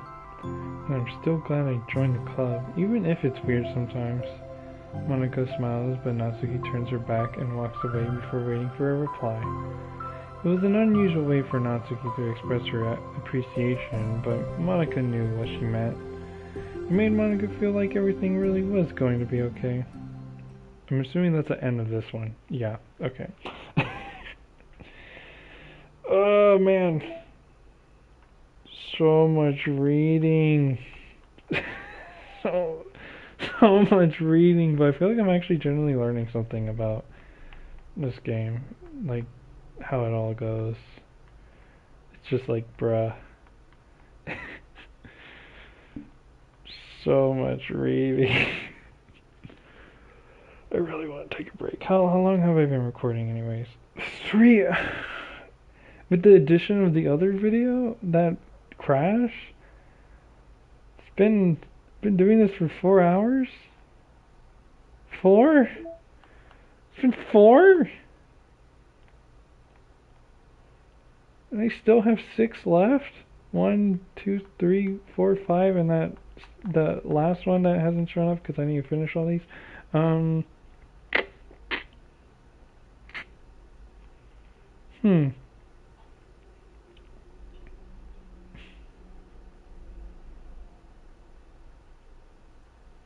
Insane. What the heck? What the heck? Yeah, it's too much to read. I need a break. I've already been doing this for 4 hours, a little bit more than that. Probably 4 hours and 14 minutes. Yeah, I'm gonna take. I'm done. I'm done. Maybe I can do this tomorrow. I don't know, or some other day. Then I'll be fully done, right? I mean, how much do I have done? 80%. I'm almost there to 20%. At least I got like, I think it was 20. Is it 27? I think it was 27% done. That's nice. Good pace. Pictures. Okay, so we have 3 of these left, which I'm pretty sure, obviously, we'll just get it done by the side stories. We still have 2 poems missing. I'm hoping the side stories will give it to me. I'm assuming yes. CG's side stories will give us it. Plus there's 5 of them, so it makes sense, right? Secrets. Secrets, I still don't know exactly how I get these. All the ones that are in here are the ones when you play the base game, and it'll give you like a message. I really don't want to go through the base game constantly, bro. I really don't. We need 1 more background. 1, 2, 3. 3 more sketches. Wow, okay. We're definitely going to probably get this one. The promos, however, are... We only have 3 promos.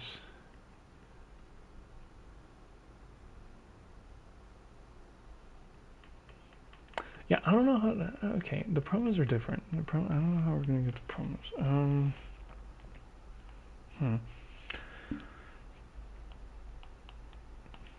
Okay, I'm going to stop recording. I'm done. I need a break.